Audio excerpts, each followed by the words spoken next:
Recording in progress.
Our Speaker.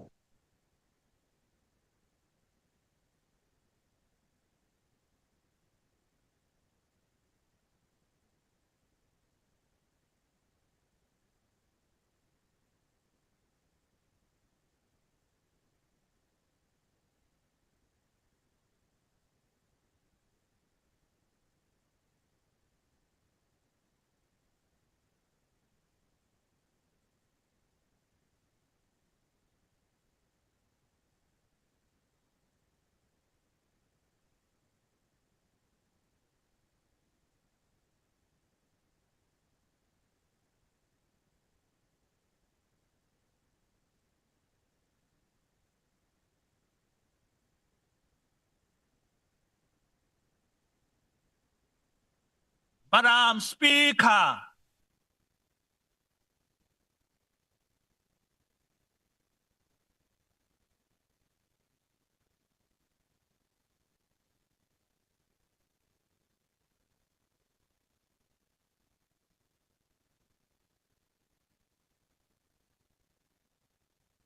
We'll now have an opportunity for silent prayer or meditation.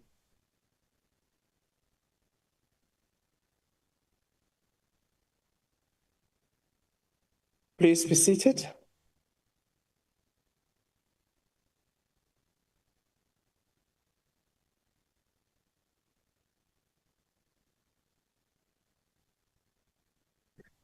Chief Whip of the Democratic Alliance, what is the issue now? Before we even start. Thank you, Madam Speaker. I'm sorry to make you sigh so early in the plenary. I just want to inquire whether we have another Chief Whip of the Opposition this time. You haven't made any announcement yet. Order, Honorable Member. Honorable Member Michalakis, you missed the announcement last time. I did indicate the letter that we had received that reappoint Honorable Makubela at the time. So that was done last week. Order. Order, honorable members. I know that this is the last but 1 week before we go on holiday. We are all very tired. You have worked very hard. If I had an opportunity to buy all of you top deck, each one, I would have done so, because really this year you worked very hard. But anyway, honorable members, will now ask the secretary to, our first order rather, on the order paper is a motion in the name of the Chief Whip, Deputy Chief Whip. Thank you very much, Honorable Speaker. I move that the House extends the deadline by which the ad hoc committee to investigate allegations made by Lieutenant General Nhlanhla Mkhwanazi has to complete its task to the 20th of February 2026. I so move. Thank you, Deputy Chief Whip. Are there any objections? No objections agreed to. The Secretary will read the first order. Consideration of recommendation of a person for appointment as Deputy Public Protector. Thank you, Honorable Matafa.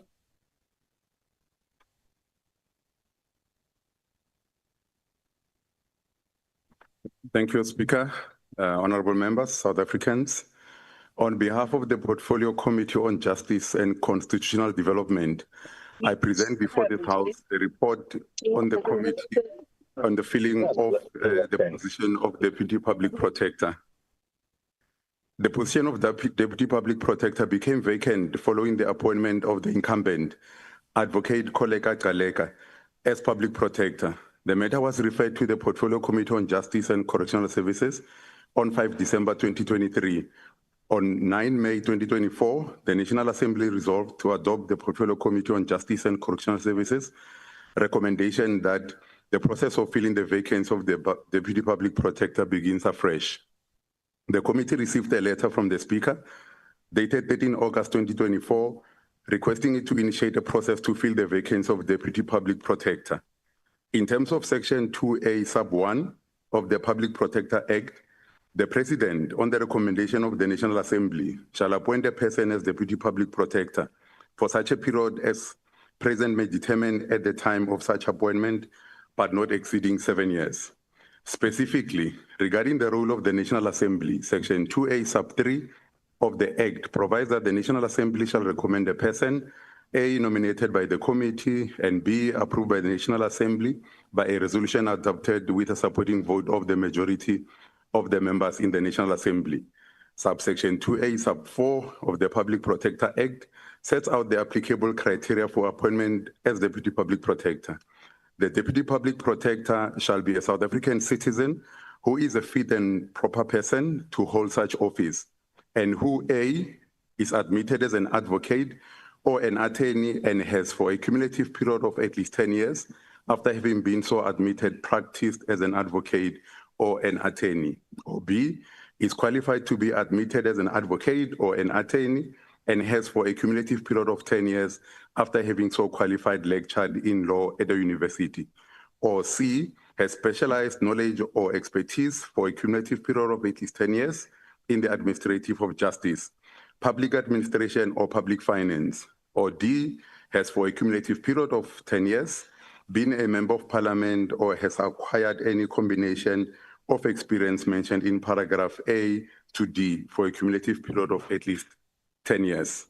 The committee advertised the position inviting members of the public to nominate candidates for appointment. Interested parties were also invited to apply. The committee received 27 nominations or applications, but 2 candidates withdrew their applications. The name of all those who nominated or applied were published in the Parliament website, and the names are Tomi Bunguzana, Advocate Dingi Posha Dube, Mr. Themba Mthethwa, Ms. Ponatseho Mokhaladi, Advocate Sipogazi Muleshe, Dr. Makhathatso Kanapilani Majake, Advocate Shadrack Dibiela, and Mr. Tiliso Tipanyani. Once shortlisting took place, all candidates were asked to complete a questionnaire. The committee also agreed that the shortlisted candidates should undergo suitably screening and the academic qualification be verified. The interviews were conducted in Parliament on the 20th of November 2024. The committee's deliberations were delayed because the results of the vetting process were outstanding. The committee met to deliberate on the 2 April 2025 and resolved to recommend that Advocate Dingi Posha Dube be considered for appointment to the position. However, the committee deferred the adoption of the report to a later stage. The subsequent meeting held on 28 May 2025 failed to meet the standard set in Rule 228 of the National Assembly, and subsequently a meeting was held on 12 November and the report was adopted and the committee unanimously recommended Advocate Dingi Posha Dube for appointment to the position of the Deputy Public Protector. Madam Speaker, this is the proposal that we're bringing, that the House accept the recommendation and support it that Dinky Portia Dube be considered for the appointment of Deputy Public Protector. The committee would like to thank all candidates for making themselves available to be considered for the appointment. Thank you very much, Honorable Speaker. Thank you, members. Long live the chair. Long live the chair. I will now recognize political parties wishing to make declaration. The usual time for declarations of votes will apply. The Democratic Alliance. Thank you, Honourable Speaker. The Democratic Alliance supports the appointment of Advocate Dinky Portia Dube as the Deputy Public Protector. The appointment should not be seen as an exercise in legislative compliance, but as one of the most important appointments by this House to ensure integrity of the office of the Public Protector. It deserves the seriousness that our constitutional responsibility demands. Speaker, Parliament took a long, winding road in the appointment process. The road was much longer than it should have been, but the post became vacant in December 2023, and shortlisting took place 10 months later in October 24. Interviews were held in November that year, but vetting delays pushed deliberations into April 2025. After that, procedural disputes held up adoption for months. Only in November 25, more than 2 years after the vacancy arose, did the committee finally reach a point where it could bring the recommendation to this House. That is not criticism of the process itself, but rather observation of the process that was delayed for far too long at the cost of the citizens of South Africa. It serves as a stark reminder that unnecessary delaying of appointments is a delay in accountability. South Africa deserves quicker, more effective action from Parliament. In such crucial appointments, we cannot allow months to pass before we even start the process. Speaker, through the lengthy process, one candidate distinguished herself. Advocate Dube demonstrated a combination of academic credibility, legal training, public administration experience, and a clear understanding of the constitutional obligations of the Office of the Public Protector. The committee report confirms her qualifications. Qualifications alone seldom tell the full story.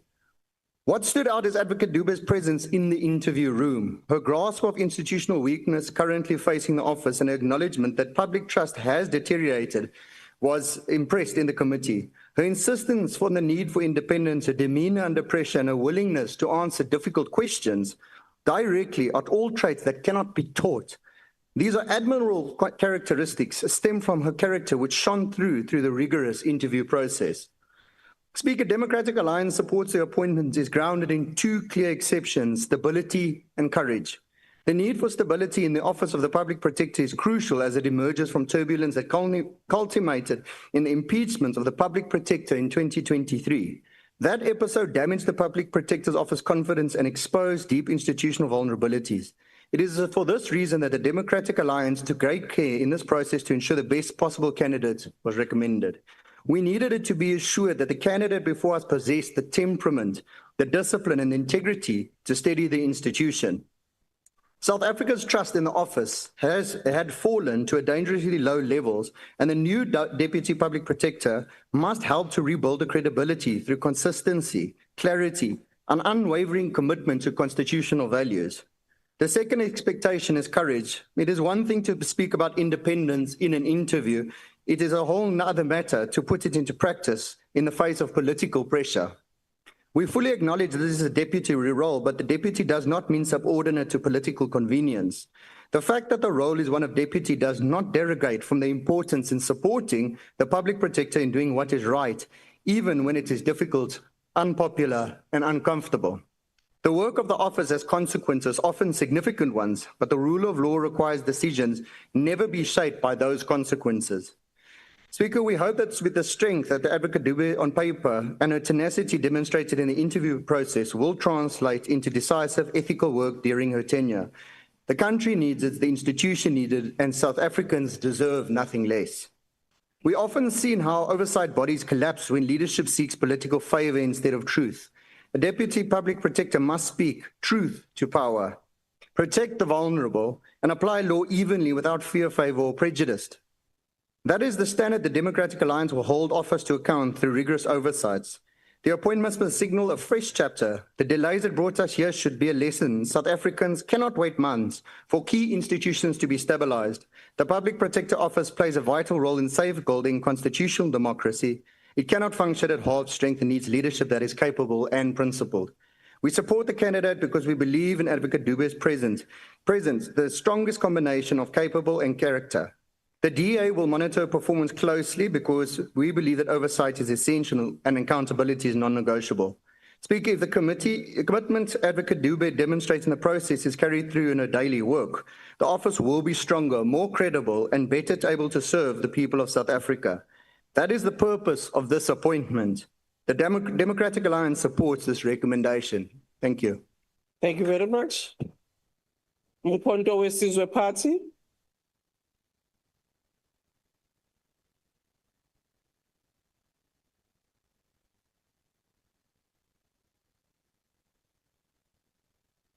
Thank you, Speaker.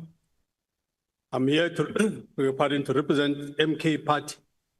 Yes, the party that yesterday snatched Mandeni Ward 17 from the ANC. 2026 has begun. I can that's what we're speak, going to be but we're doing. discussing the public. Honorable Chairperson,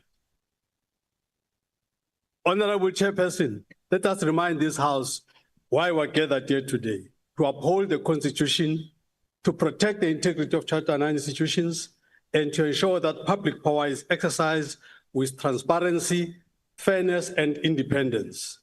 We are not here to rubber stamp elite deals. We are not here to decorate a flawed process with parliamentary ceremony. We are here to ensure that the Office of the Public Protector, a lifeline for ordinary people, is led through processes beyond political manipulation. What is before this House today is a report recommending the appointment of the Deputy Public Protector. On paper, indeed, it looks like a straightforward matter. But when one examines how the committee handled this matter, it becomes clear that we are being asked to endorse a decision born out of delays, division, and political maneuvering, not constitutional integrity. The committee took almost 2 years to conclude this matter. Vetting delays halted the process. Attempts were made to exclude certain parties from participating. Meetings collapsed because members reserved their positions. There was no consensus, no coherence, and certainly no confidence. This was not a constitutional process. It was chaos pretending to be procedure. And we were asked, we must ask the unavoidable question: were these delays innocent, or were they part of a nefarious behind-the-scenes maneuvers to eventually arrive at a vulnerable and pliant candidate?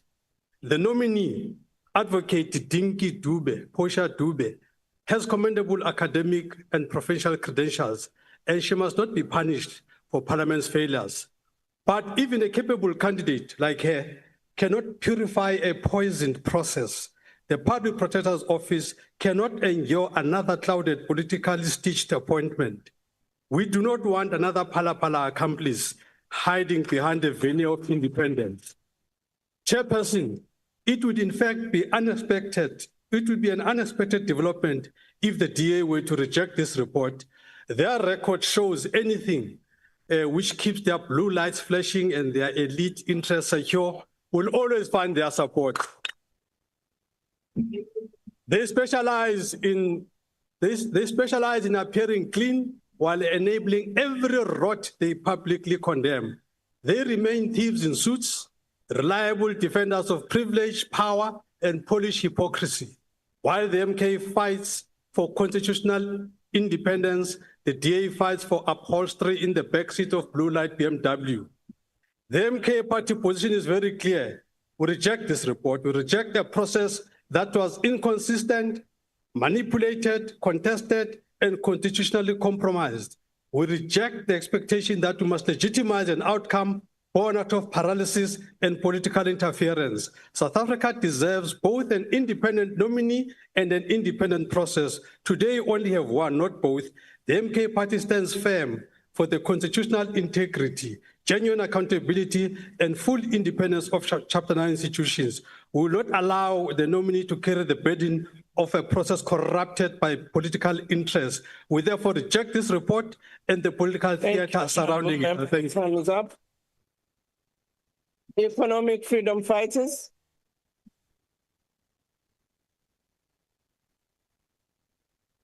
Order.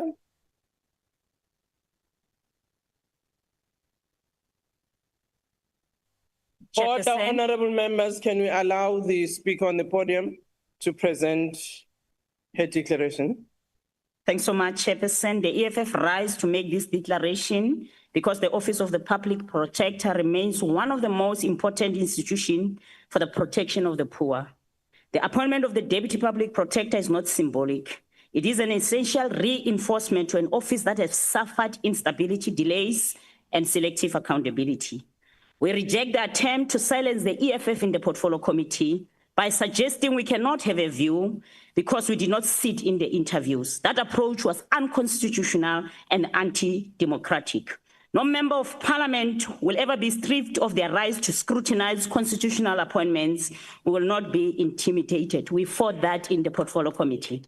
What matters today is strengthening the institution. South Africans are still recovering from a period where the Public Protector's Office made ruling that defied logic, ignored evidence, and protected the elite, most notably in the Phala matter, where the most obvious questions were deliberately avoided.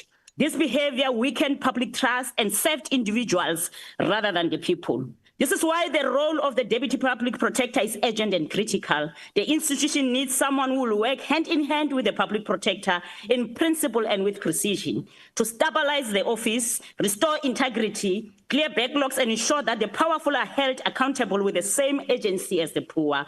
The delays in this process, late vetting, endless postponements, and the entire year of inaction were unacceptable. But despite an imperfect process, the EFF is satisfied that Advocate Dinki Poshiatuve meets the legal and professional requirements for appointment as the Deputy Public Protector. Her experience and credibility gives this House reason to expect a stronger, more focused institution. As Deputy Public Protector, she must not become an observer. She must actively reinforce the leadership, strengthen investigative capacity, ensure consistency in ruling, and rebuild the damaged moral authority of this office. She must be the backbone that ensures the Public Protector's mandate is executed without fear, favor, or prejudice. Our support is unconditional. We expect the Public Protector and the Deputy Public Protector to operate as principled, disciplined, and united front focused on the Constitution, on service to the people, and on confronting corruption and abuse of power wherever it resides. The EFF will continue to hold this institution accountable. We demand with the poor, we stand with the poor, the workers, and the marginalized who depend on this office for justice. And we expect the Public Protector and her deputy to rebuild this institution with courage, precision, and unwavering independence. Thanks so much. Thank you very much. I'll now ask the Inkatha Freedom Party.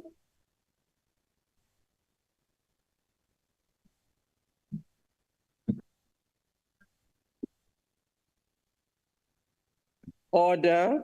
Thank you very much, Honorable Speaker. The IFP notes the recommendation of Advocate Dinki Poshiatuve for appointment as the next Deputy Public Director. This office is central to safeguarding the integrity of our constitutional democracy, and the IFP therefore approaches this recommendation with the seriousness it deserves. We welcome the transparent process undertaken by the Portfolio Committee.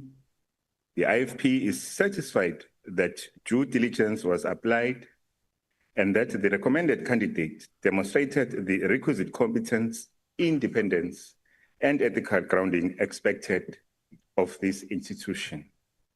We must, however, emphasize the Office of the Public Protector demands independence, impartiality, and unquestionable ethical conduct.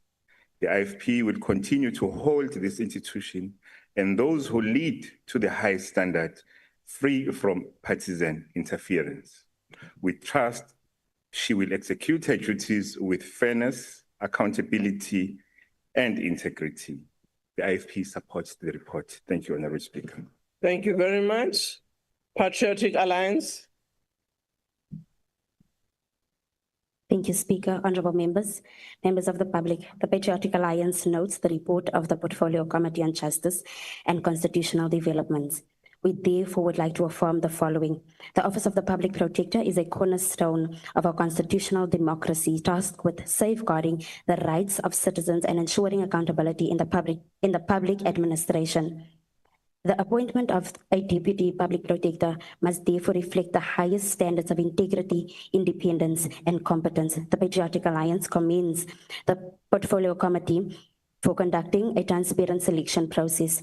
This strengthens public confidence in the institution and ensures that the recommended candidate meets the constitutional and ethical requirements of the role. We expect the incoming Deputy Public Protector to uphold the principles of fairness in all investigations, act decisively against maladministration and corruption, serve the interests of the people of South Africa without fear or favor. The Patriotic Alliance supports the recommendation for appointment of Advocate Dinky Portia Dube and calls on the appointee to work diligently to restore trust in the public office of the Protector and to advance the cause of justice and good governance. Thank you. Thank you. Freedom Front Plus. Madam Speaker. Speaker, the Office of the Public Protector holds an extremely important position in upholding constitutional democracy, serving as a vital institution against maladministration and corruption, and protecting the public from improper conduct in state affairs.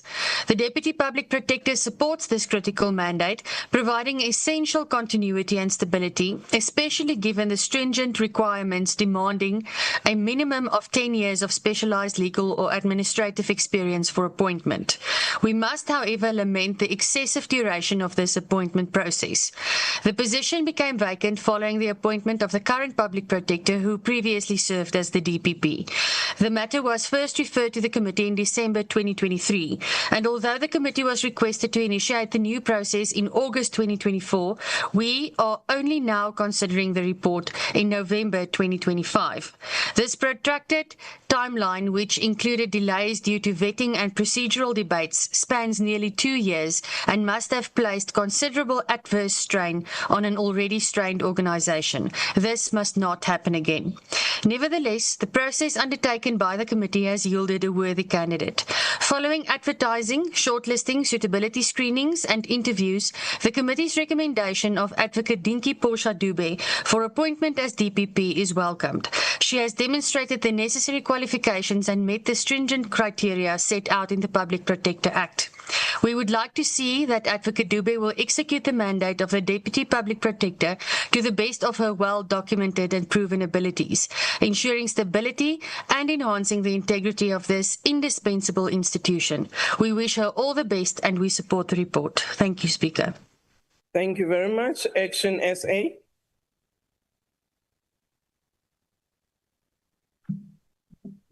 Good afternoon, Speaker.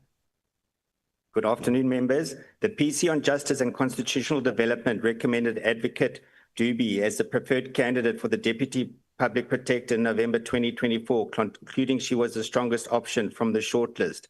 Action SA acknowledges that while we may not have participated in her interviews, she was regarded as measured and knowledgeable on constitutional and administrative law issues, which contributed materially to the committee's confidence in nominating her.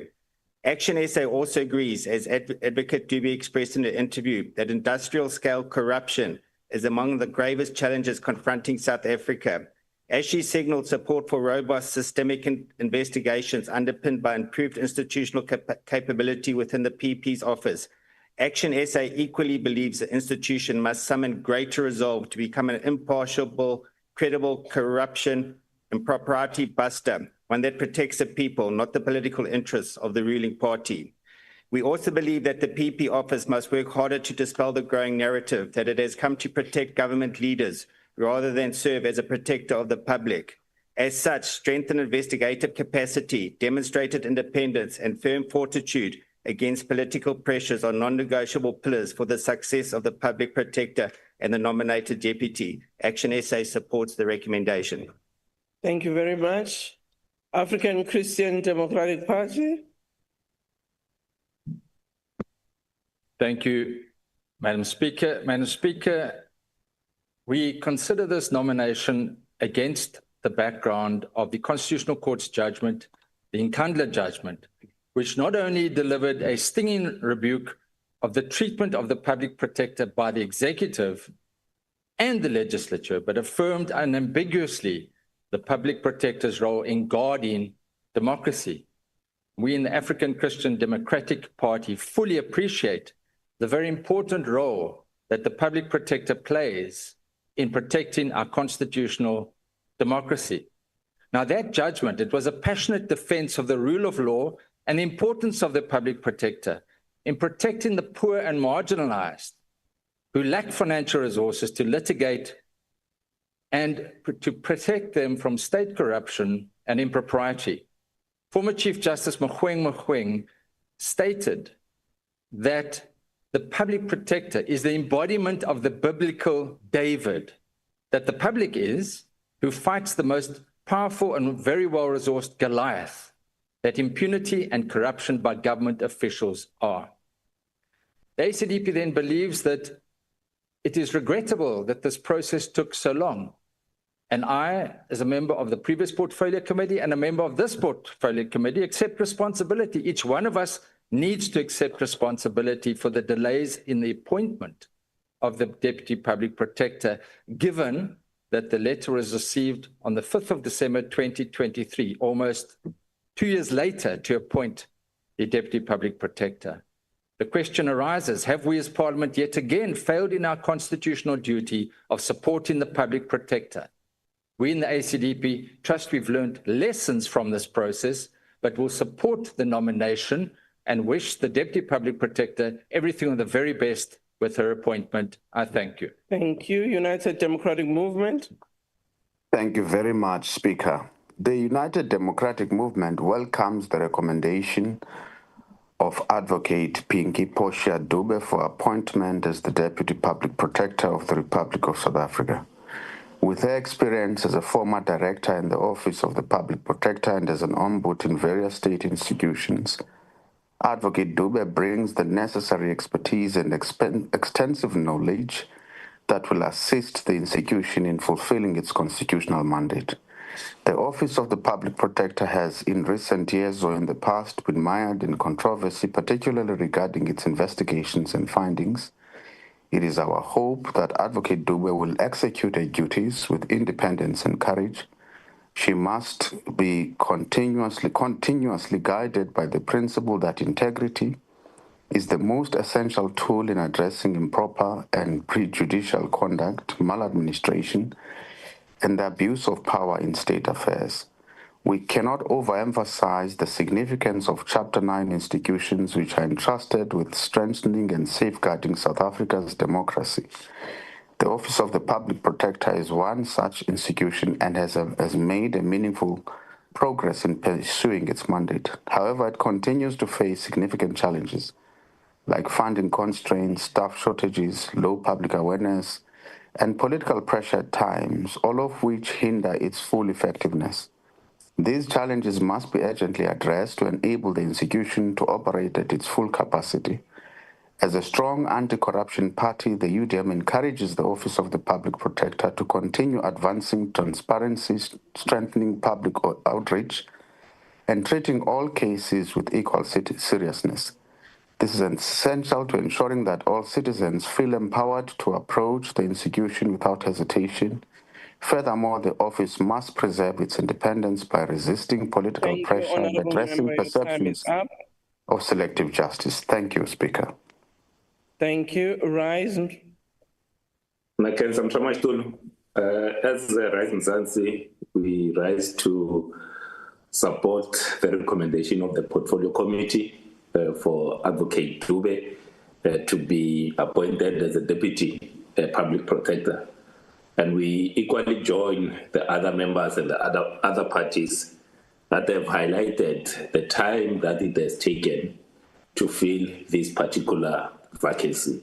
It is Speaker, in the last sittings, there was a recommendation insofar as it relates to the South African Human Rights Commission, where the committee could not even recommend a suitable individual, and that has delayed the appointment into that board. I think ourselves, and this is our submission as Rise Mzansi, we need to speed up on some of these statutory appointments so that we don't leave a void in these Chapter 9 institutions, so that at all times they have the requisite numbers to be able to perform their task.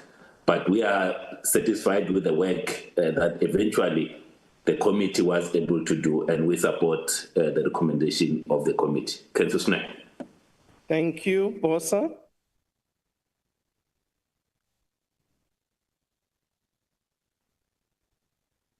Thank you, Madam Speaker. As Build One South Africa, Bagaetsho, I rise to support the appointment of Advocate Dube for the position of Deputy Public Protector. I can recall a number of years ago, I'd written formally a complaint when there was a misuse of funds in the Vrede dairy farm in the Free State. At the time, it became common cause that the public protector then did not show the necessary enthusiasm to investigate the case. It was the deputy public protector who spent a significant amount of time ensuring that institutionally, the office of the public protector was able to respond. I raise this as a seminal moment, at least for me, as a reminder that the appointment we're making today should not just be simply procedural. It must be a recognition of the fact that it in itself acts as an internal check and balance, but it also achieves the institutional strengthening. I also want to urge this House that the surest way that we strengthen the public protector is enshrined in our law. It was this Parliament that ensured the fact that the Public Protector Act gave remedial actions that were binding and could only be challenged in court. This is unique from other jurisdictions.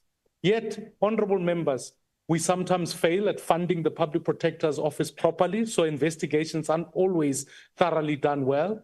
And furthermore, when legislatures, particularly provinces and even cities, fail to implement the very remedial actions, we simply turn a blind eye. So if we're going to strengthen this office, we have to strengthen its funding, we have to uphold its independence, and we have to ultimately make sure that this particular role not only builds the institution, but maintains its integrity.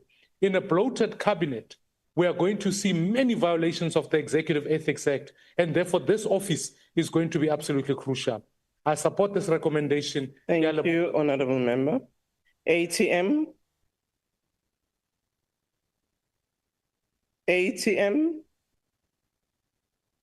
Al Jamal. NCC.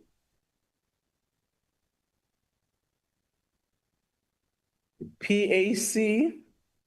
Or Al Jamal. Sorry. Madam Speaker, thank you for recognizing me. Honorable Speaker, honorable members, Al Jamal supports this nomination. This position is central to safeguarding the integrity, credibility, and independence of one of our most vital constitutional institutions. The Public Protector's Office stands as a shield for the voiceless, the vulnerable, and the marginalized. It is an institution that must remain above reproach and fully committed to the constitutional mandate of promoting good governance and protecting the public from abuse of power. After assessing the report, the interviews, and the deliberations of the committee, we accept and support the recommendation. We do so with the expectation that the incoming Deputy Public Protector will strengthen the institution, expedite investigations, uphold ethical leadership, and restore public confidence where it has been shaken. This is a mandate for accountability, transparency, and service to the people of South Africa. We humbly urge the nominee upon appointment to serve with fairness and a steadfast commitment to justice. I thank you. Thank you. NCC. PAC.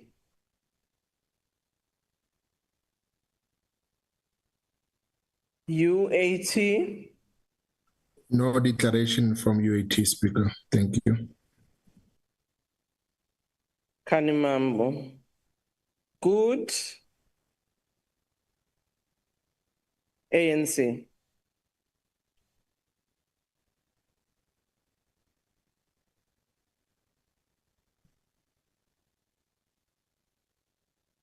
Thank you, Speaker. The ANC support the report of the Portfolio Committee on Justice and Constitutional Development that recommends the appointment of Advocate Portia Dube for the position of Deputy Public Protector. The Public Protector is one of the critical institutions established by the Constitution as Chapter 9 institutions that are aimed at strengthening our constitutional democracy. The Constitution outlines that these institutions are independent and subject only to the Constitution and the law. They must be impartial and must exercise their powers and perform their functions without fear, favor, or prejudice. The Public Protector is established to investigate any conduct in state affairs or in the public administration in any sphere of government that is alleged or suspected to be improper or to result in any impropriety or prejudice. In this regard, President Nelson Mandela emphasized the critical role of the Public Protector in his address to the African Regional Workshop of the International Ombudsman Institution in 1996 that I quote, "Our Public Protector's Office is not only a critical instrument for good governance, it also occupies a central place in the transformation of the public service by, amongst other means, rooting out the arrogance, secrecy, and corruption so rampant during the apartheid years," close quote. The Public Protector is a shield that protects the public from unfair treatment by the public service. We have witnessed how the public protector over the years lived up to its constitutional mandate to protect our democratic system. The Portfolio Committee on Justice and Constitutional Development undertook the process to fill the position of the Deputy Public Protector, and its process is culminating in this report that we are supporting today. We would like to thank the men and women of South Africa from all walks of life who avail themselves as potential candidates for this position. These were men and women of high caliber, fit and proper, and willing to avail their knowledge, expertise, and experience in the service of our nation. We thank them for raising their hands. We support the recommendation of the name of Advocate Portia Dube to be considered for appointment as the Deputy Public Protector of our country. Advocate Dube brings with her a sound academic qualification, many years of experience in the public service, including her current position as the Director General of Public Service Commission. Advocate Portia Dube also served in Public Protector South Africa as Gauteng Provincial Director, as well as acting Ombud for City of Johannesburg, just to mention but a few of her credentials. Looking through her CV, it is evident that Advocate Portia Dube has not missed an opportunity to be at the center of matters regarding public protection and interests. A qualified lawyer and advocate of High Court, Advocate Portia Dube fits like a hand in a glove to be considered for the position of the Deputy Public Protector. Our firm belief and hope is that Advocate Portia Dube will discharge her responsibilities as the Deputy Public Protector consciously of the mandate of Public Protector South Africa as outlined in the Constitution. We wish her all the best. The ANC support the report. Thank you, Madam Speaker. Thank you very much, Honorable Member. I now put the question. The question before the House is the approval of nomination of Advocate Dinky Portia Dube for appointment as Deputy Public Protector. Are there any objections to the nomination? MK Party? Thank you, Honorable Speaker. The MK Party objects, and we would like to call for a division, please. A division having been called, the bells will be rung for 5 minutes.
Can the doors be closed? Honorable Reddy, can you take your seat? No, there is no 1 minute. A division having been called, the bells have been rung for 5 minutes. Honorable members, I've determined that in accordance with the rules, a manual voting procedure will be used for this division. Firstly, in order to establish a quorum, I would request the table to confirm that we have the requisite number of members physically present in the chamber and on virtual platform to take this decision. Secretary? We do have a quorum. Party whips will then be given an opportunity to confirm the number of their members present and indicate the vote for, against, or in favor of the question. A member who wishes to abstain or vote against the party vote may do so by informing the chair. Order. The question before the House is the approval of the nomination of Advocate Dinky Posha Dube for appointment as Deputy Public Protector. Any member that wishes to abstain or vote differently to their party?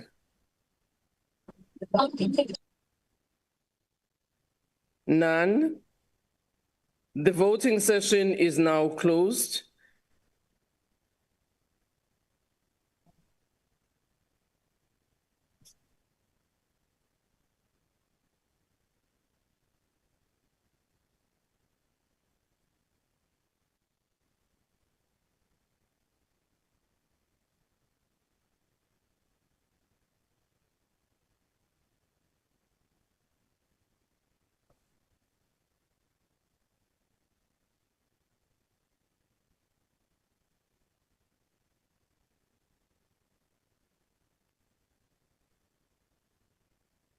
Order, honorable members. The results of the division is as follows. Ayes 240 and no 42, and there were no abstention. The question is agreed to, and Advocate Dinky Posha Dube is accordingly recommended for appointment as Deputy Public Protector. The name of the person recommended for appointment will be forwarded to the President. Honorable members, having finished the voting session, I also would like to make an observation. Indeed, some of the members in their declarations have decried the fact that this process has taken so long. We heard several times from the Speaker's office, as well as the House Chairperson on committees, really reminded the committee to make sure that they undertake this work in a manner that doesn't compromise the process or quality, but with speed. And I just want to say that for all members of that committee, we need to make sure that we undertake some reflection on why this process took us so long, particularly in the 7th administration. And I also want to remind all of us the obligations that we carry as members of parliament to ensure that we strengthen our institution. This is just part one, but there are other appointments where one is observing a similar trend of delay. And I really want to ask our members in the various committees where we have got such responsibility that we take them seriously in order to ensure that our institution can be as functional as we would like them to be. The Secretary will now read the second order. Consideration of report of Standing Committee on Finance on 2025 revised and proposed fiscal framework. Thank you, Honorable Dr. MJ Maswanganyi.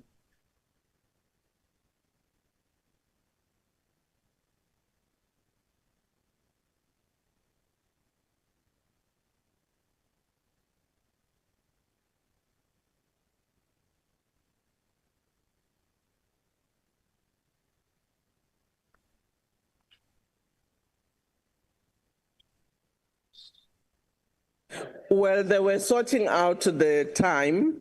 That's why there was a little bit of a delay. Honorable Reddy, unfortunately, there is no TV watching on your side. So you are not going to appear.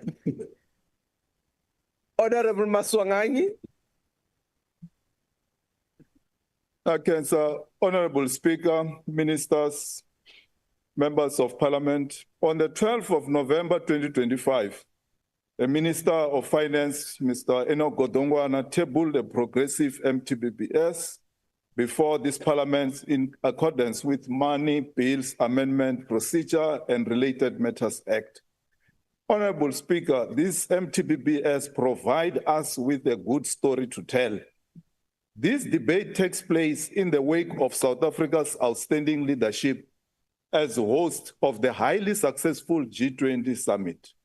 We extend our heartfelt gratitude to President Ramaphosa, his dedicated team, and the people of South Africa for achieving this remarkable milestone, the first G20 summit ever held on African soil. President Ramaphosa seized this historic opportunity, holding productive bilateral meetings with global heads of state and government. These efforts directly strengthened economic ties, fostered new investments, and opened broader markets for South African products, ensuring tangible benefits for our nation and continent. Speaker, South Africa has successfully been removed from the FATF grey list. This achievement significantly boosts the nation's credibility and reputation, sending a strong message to investors worldwide that South Africa is stable and trustworthy destination for both local and international investment. Speaker, South Africa's job market is experiencing impressive growth. The most recent data shows a significant surge of 248,000 jobs in Q3 of 2025, building strongly on previous quarter gains. Honorable members, structural economic reforms are making steady progress, particularly in electricity, transport, and logistics, and bulk water provision. Faster implementation of domestic reforms will support expanded growth and investment.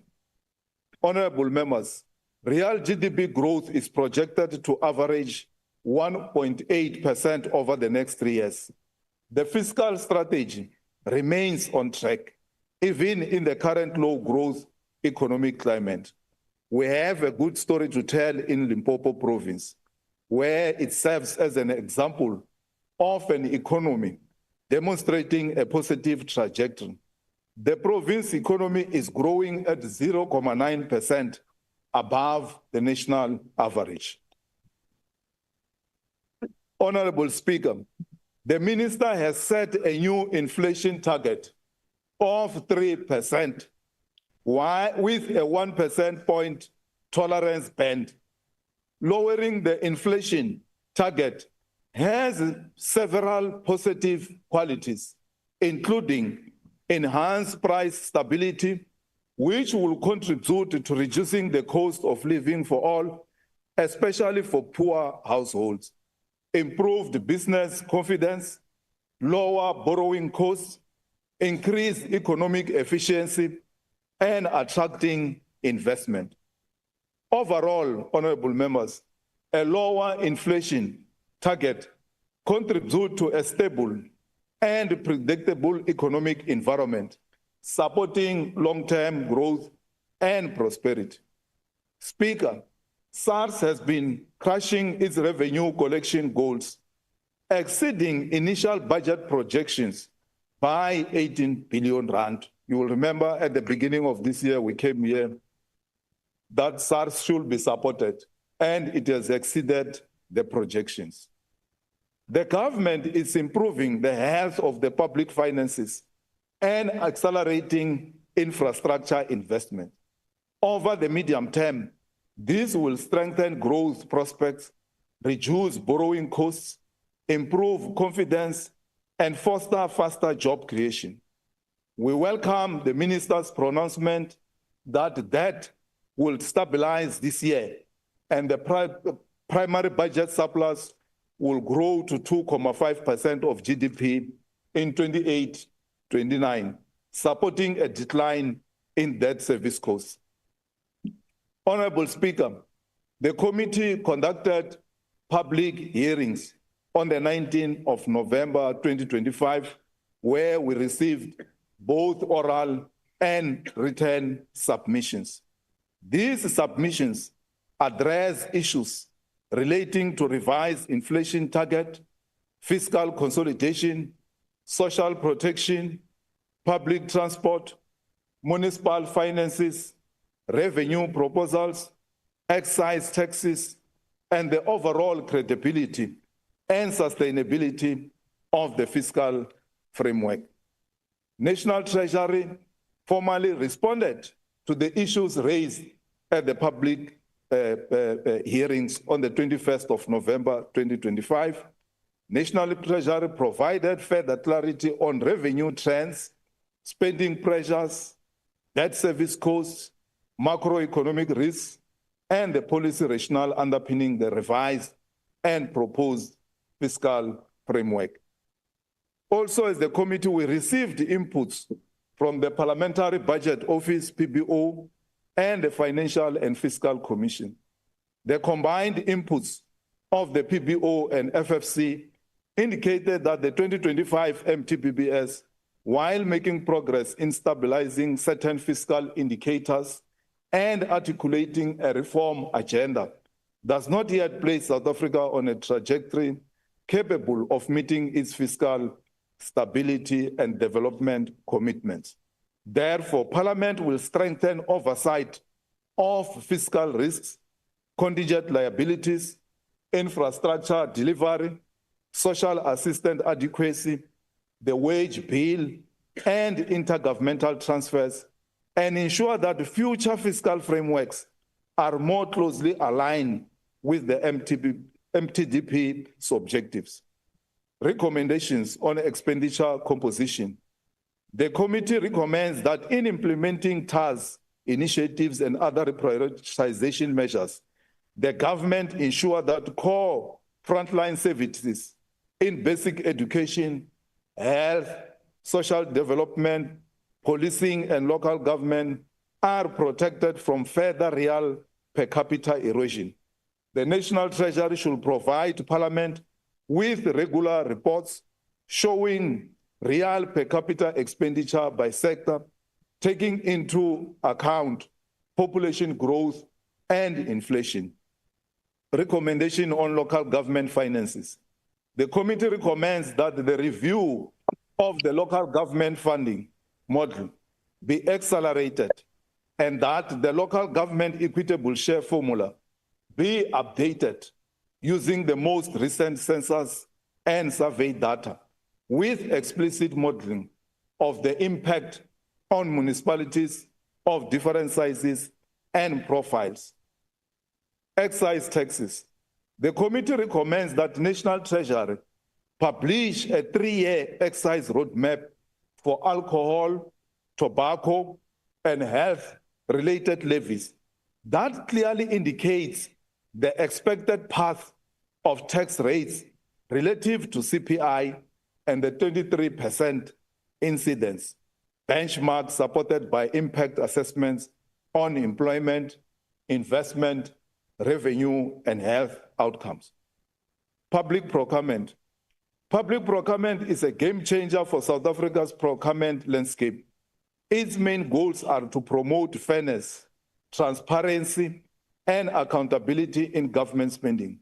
This act promotes localization.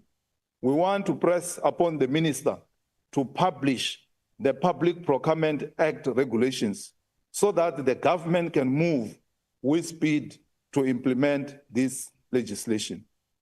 On Operation Vulindlela, the committee recommends that National Treasury, in conjunction with the presidency, provide Parliament with a quarterly Operation Vulindlela tracker that sets out progress against clearly defined milestones in energy, logistics, water, and telecommunications, and that indicates the expected growth and fiscal impact of any delays.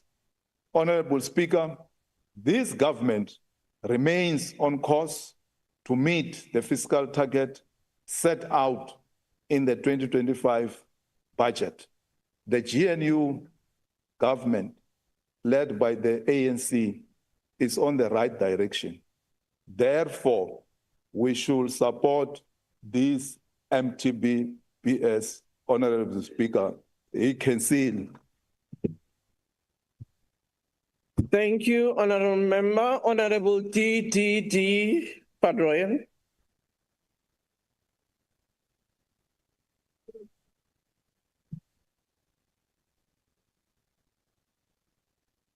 Thank you very much, Honorable Speaker, honorable members. Allow me to convey MK Party words of gratitude to our people and volunteers of the party in Mandeni, Ward 17, for ensuring that we win that ward by elections. The people of Merafong, Ward 10, also did us proud by ensuring that MK Party increases its voters base from 7.17% gain during the national and provincial elections to 10% in yesterday by-election.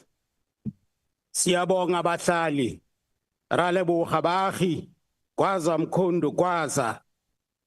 Coming to the subject matter, Honorable Speaker, South Africa enters this debate at a time when our nation is confronted by the harshest social and economic conditions since the dawn of democracy.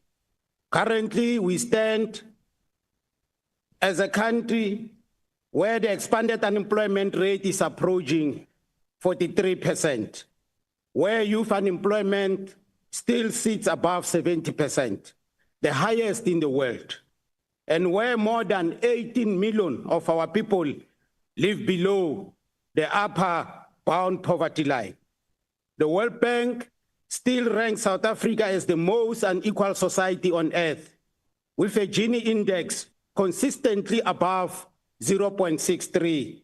These statistics do not present just numbers in a piece of paper, but daily realities of our people. The so-called GNU continues to drive an economic model based on austerity measures.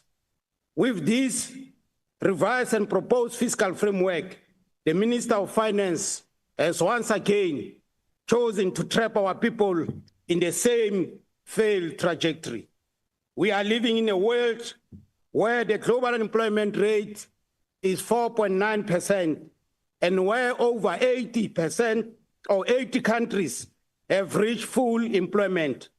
Unfortunately, the story is different here at home. The so-called GNU expect us to accept a budget that creates only 249,000 jobs per year, despite having 768,000 new entrants into the labor market annually. This is not a growth plan, it is a surrender note. As the MK Party, we link in this approach to bringing a water pistol to a raging inferno of unemployment. GDP growth has been below 1% for a decade. And the minister now wants us to believe that the country can magically leap towards the medium-term ambition of over 3% annual growth.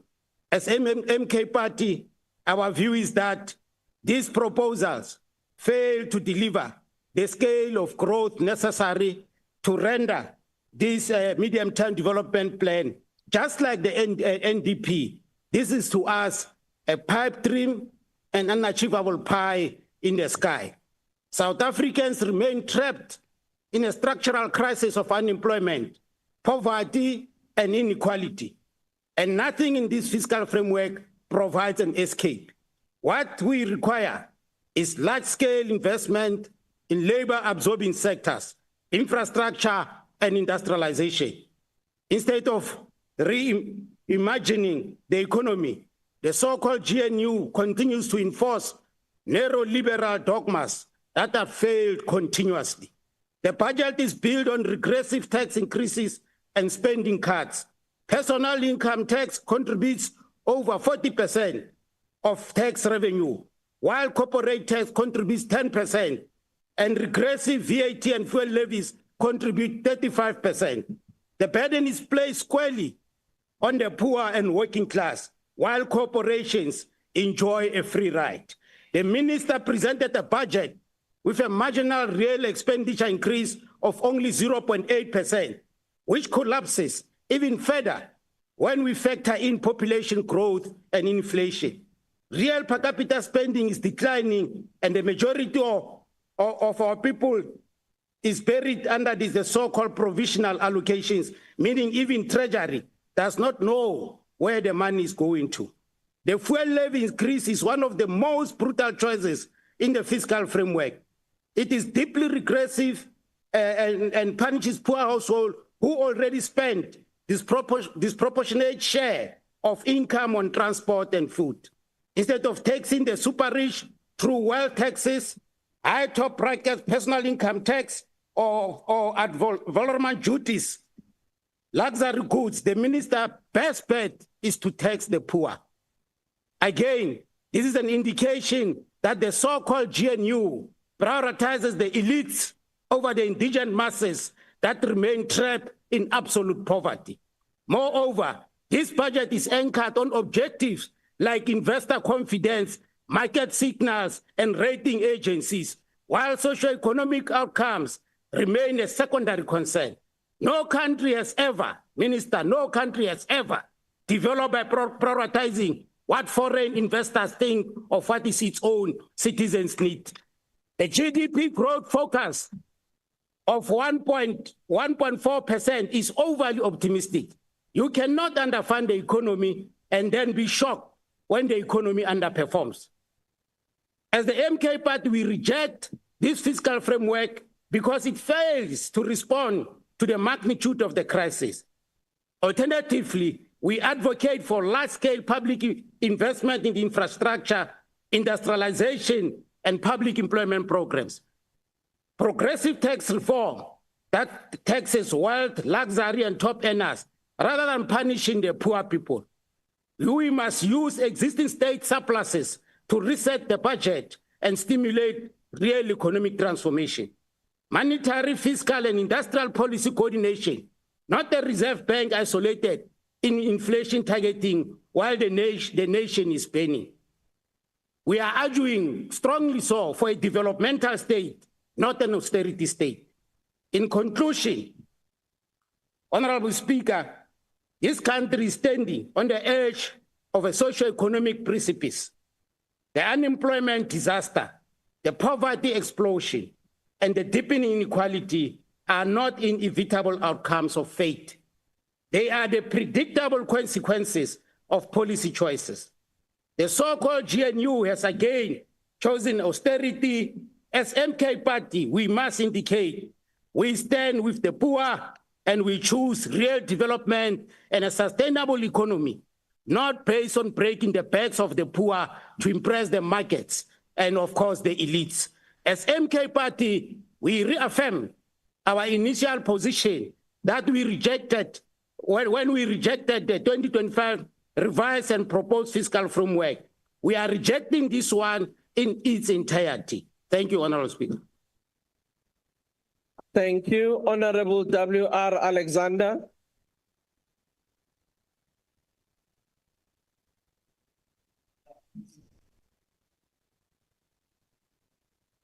Honourable Speaker, honourable members.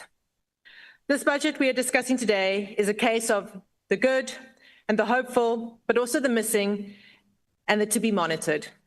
The good and the hopeful news, something that South Africans are often starved for, is that our finances are getting stronger.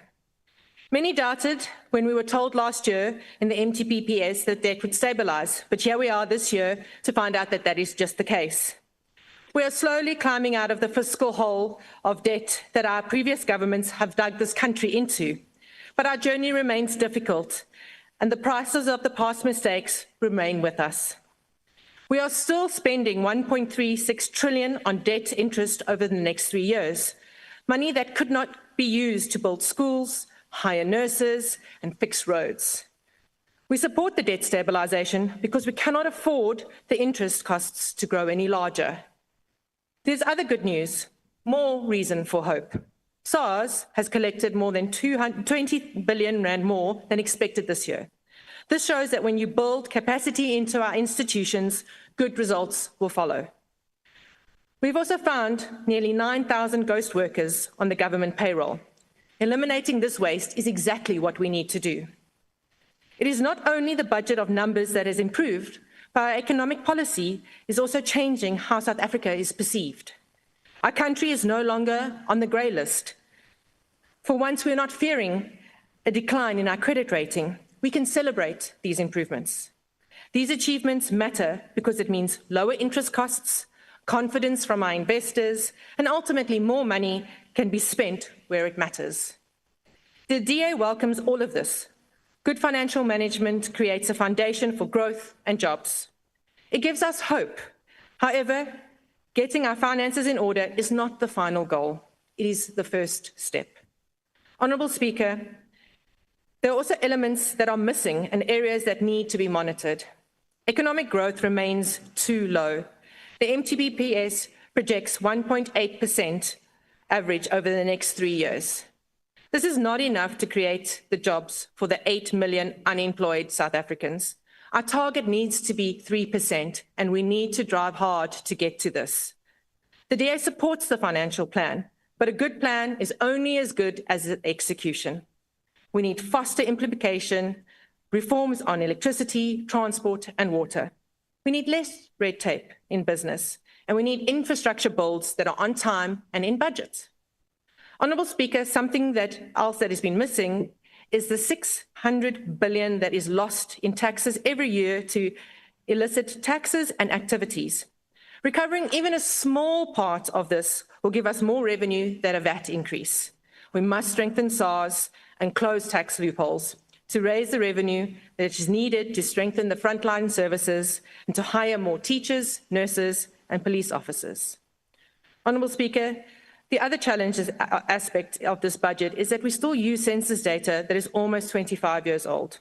Municipalities are collapsing across South Africa, while parts of the local government equitable share formula is still based on the 2001 census data. Years of population growth is being ignored. Growing cities receive too little, shrinking ones receive too much. This is unfair and inefficient. When municipalities fail, the state fails. Local government finances and leadership within these municipalities need to deliver to the residents. But we trust that within a year, many of these municipalities will have in place a government which, like this government, which put together this budget, will include the DA and the Hope.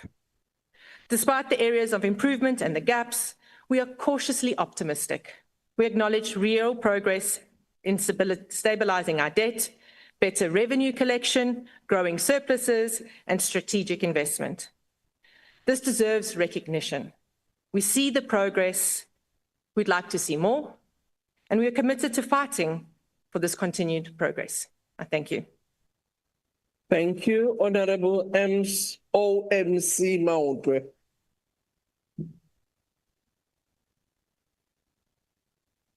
Thank you, Speaker. Speaker, the EFF rise today to register our absolute rejection of the 2025 medium-term budget policy statement and to expose the complete collapse of parliamentary oversight over the National Treasury and economy policy. Speaker, what we witnessed in the Joint Finance Committees and later the Standing Committee on Finance dealing with this MTBPS was not oversight.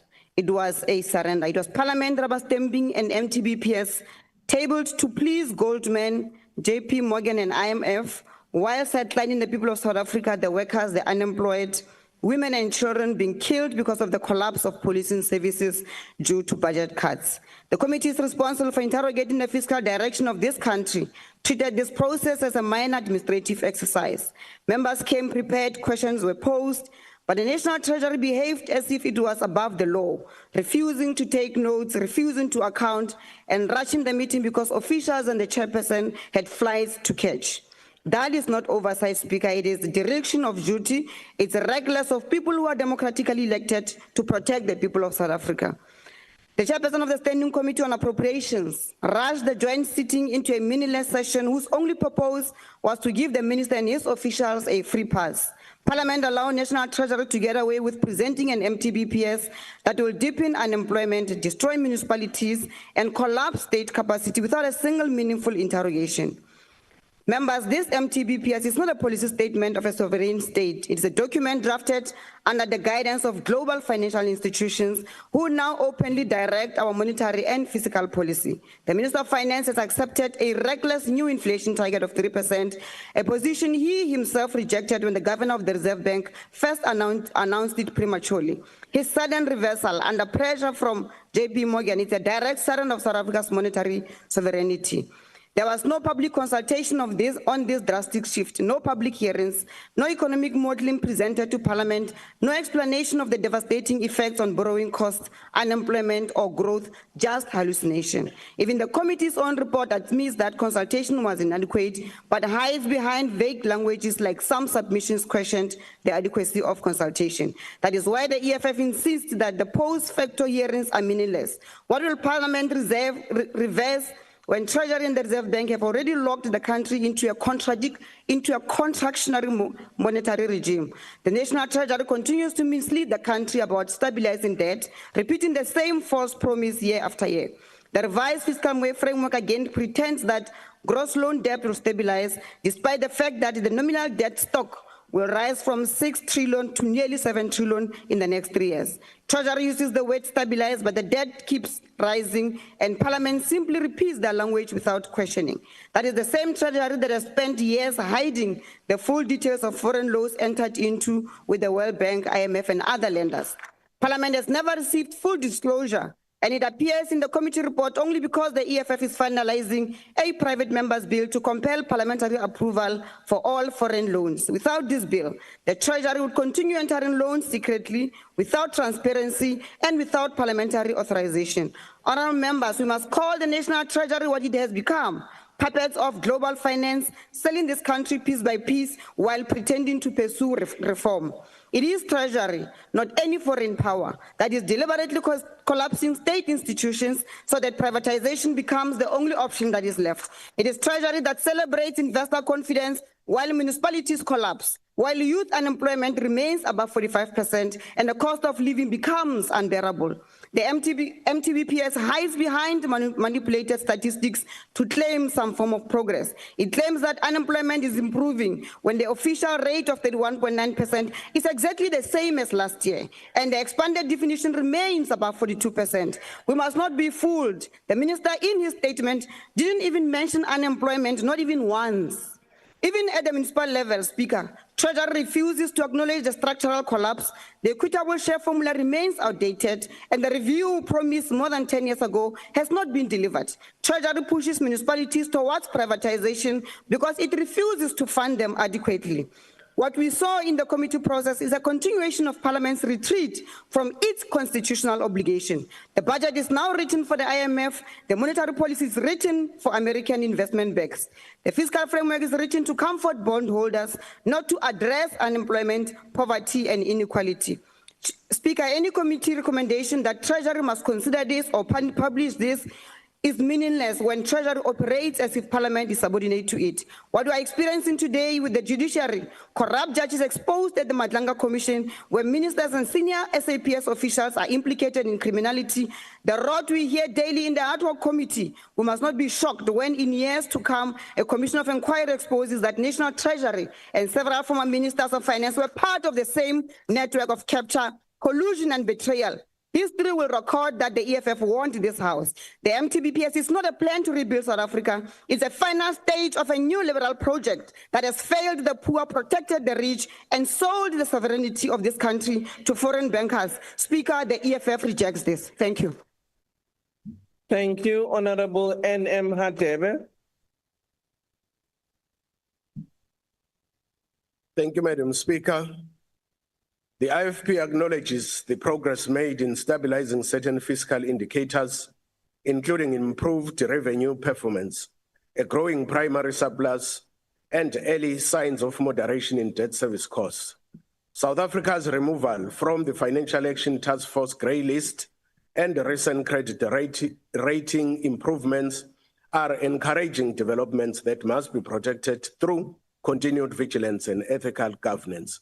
However, we remain concerned that this fiscal framework unfolds amid persistent low growth, high unemployment, and widening provincial and municipal disparities. A framework that narrows fiscal gaps on paper but leaves families, frontline services, and local government battling under severe constraints cannot be said to advance inclusive growth. We are particularly mindful of the pressures on the social wage, communities already living under failing infrastructure, and service delivery collapse cannot absorb further erosion in essential functions. The country cannot stabilize its finances while the lived experience of citizens deteriorates. As the IFP, we will continue to champion a framework that protects vulnerable households, strengthens core public services, and drives economic growth where it is most urgently needed. The IFP nevertheless accepts this report. I thank you. Thank you, Honorable Matopa.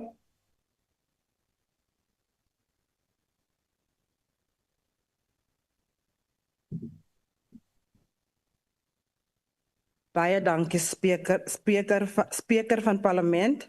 Geagte lede, ek wil ook net hierdie geleentheid neem om graag vir die Patriotic Alliance gelukwens met hulle oorwinning van wijk 2 in Kokama munisipaliteit gister, die vinnigste groeiende party. Speaker, this BRRR is more than a financial review. It reflects our values and priorities. It challenges us to ask, are our budgets building a fair and inclusive society, or are they merely balancing ledgers while inequality deepens? Do our fiscal decisions reflect the lived realities of our people, or do they reinforce the distance between policy and the communities we claim to serve? We acknowledge the Treasury's efforts to stabilize public finances, reduce the deficit, and contain debt service costs. However, fiscal discipline must not come at an expense of social justice. Austerity without equity is not reform, it is regression. Fiscal consolidation must not become a euphemism for cutting off the poor. We must grow our way to inclusion, not shrink our way into crisis. The Patriotic Alliance supports the committee's call for a pro-poor fiscal framework that protects frontline services in health, education, policy, and social development. We endorse strengthening oversight of public procurement to eliminate waste, corruption, and irregular expenditure. We further support improved alignment between budget allocations and measurable outcomes, and a credible medium-term expenditure framework that balances sustainability with urgency. The 2024-2025 annual report reflects improved revenue collection, yet inequality remains deeply entrenched. Our tax system must do more than raise revenue, it must redistribute opportunity. We call for a review of corporate tax incentives to ensure they deliver real jobs and local investment, enhance SARS capacity to combat illicit financial flows, base erosion, and profit shifting, a progressive tax regime that protects low-income households while holding multinationals and high net worth individuals accountable, and targeted support for township, informal and rural economies through simplified compliance and access to capital. Madam Speaker, this BRRR must not only speak of fiscal discipline, it must speak of fiscal justice and inclusion. Speaker, the Patriotic Alliance supports this PRRR because we believe in a fiscally responsible state that is also socially just. We will continue to fight for the budget that reflects the dignity of our people, not just in numbers, but in outcomes. Let this PRRR be more than a report. Let it be a commitment to accountability, to equity, and to a future where community is left pardon me, Speaker. Let this PRRR be more than a report. Let it be a commitment to accountability, to equity, and to a future where no community is left behind. Baie dankie. Thank you. The next speaker is the Honourable Wessels. Thank you, Honourable House Chairperson. House Chair, the Honourable Masangani speaks of a good story to tell. I would rather say that this revised fiscal framework creates a hope for a better story. A story of growth, opportunities, and effective service delivery. The Honourable Van Rooyen is, however, correct about the current reality. The reality faced by ordinary South Africans and especially the most vulnerable. That is a reality of poverty, inequality, unemployment, a lack of basic service delivery, and decay of infrastructure. The reality is also that government debt remains extremely high, with debt servicing costs taking up funds that should be and could be spent on economic critical infrastructure and also on functions that sustain job creation.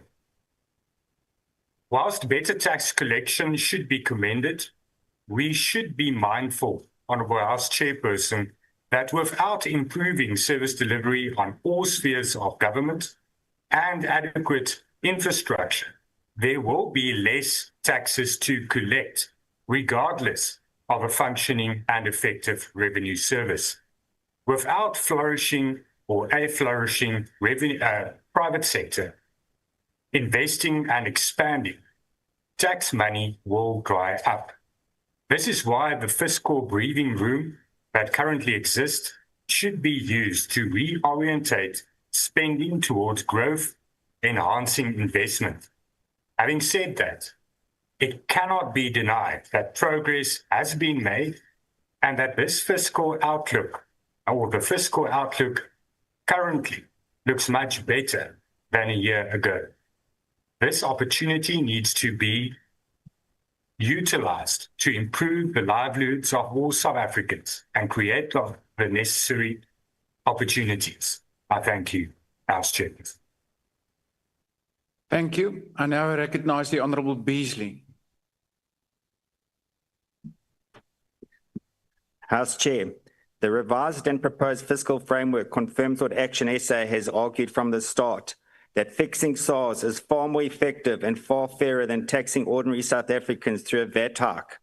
After SARS received an extra 4 billion, a core championed by Action SA and supported by all members in SCOF, the institution is now expected to collect 19.7 billion more in the current year than originally projected. This is clear evidence that strengthening revenue administration works. From day one, Action SA has pushed for SARS to rebuild capacity and close the estimated 800 billion tax gap created by years of underfunding. South Africans deserve a government that manages their money responsibly before reaching for higher taxes, and these improved revenue numbers show that this approach is already paying off. Chair, Action SA also welcomes the Minister of Finance's commitment to intensify the fight against illicit trade, an issue we're fighting across various portfolios. Illicit alcohol and cigarettes alone drain around 30 billion a year from the fiscus, while the broader illicit economy costs closer to 100 billion annually. This aligns with submissions to the committee. The beer industry contributes nearly 96 billion to GDP, supports up to 250,000 jobs, and pays more than 56 billion in tax, yet it faces growing pressure from illegal operators who pay no tax. The report shows that the repeated above-inflation excise increases are making the problem even worse. Excise tax now makes up almost a quarter of the price of a beer. higher than the 23% level government itself set as the benchmark, while illicit alcohol sales are estimated to cost the country up to 25 billion in legal lost sales. Whilst excise duties rise faster than inflation, the price gap between legal and illegal products widens. And in an economy where millions are out of work and food inflation remains stubbornly high, these widening price differences inevitably push consumers towards the illicit market. These increases also undermine investment. No rational business invests when its biggest competitor, criminals, grow stronger every year because of policy choices. With more than 12 million unemployed South Africans, we cannot afford policies that destroy jobs.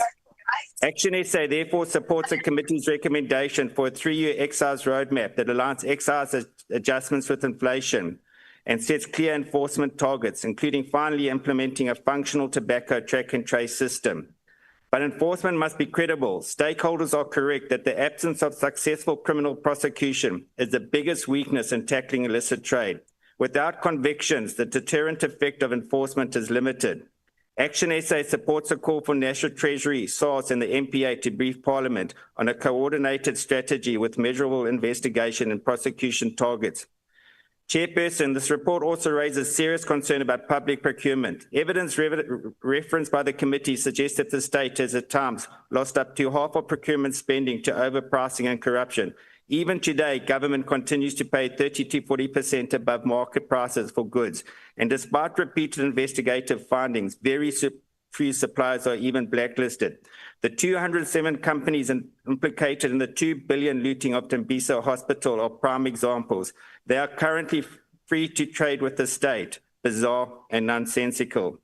Action SA refuses to tolerate this, and we have lodged a complaint with the Public Protector, and we are introducing legislation to give National Treasury stronger powers to ensure that the companies can never do business with the state again. In conclusion, there are many green shoots in the MTBPS, and as such, Action SA supports the revised and proposed fiscal framework. Thank you. Thank you. The Honourable the Deputy Minister of Finance.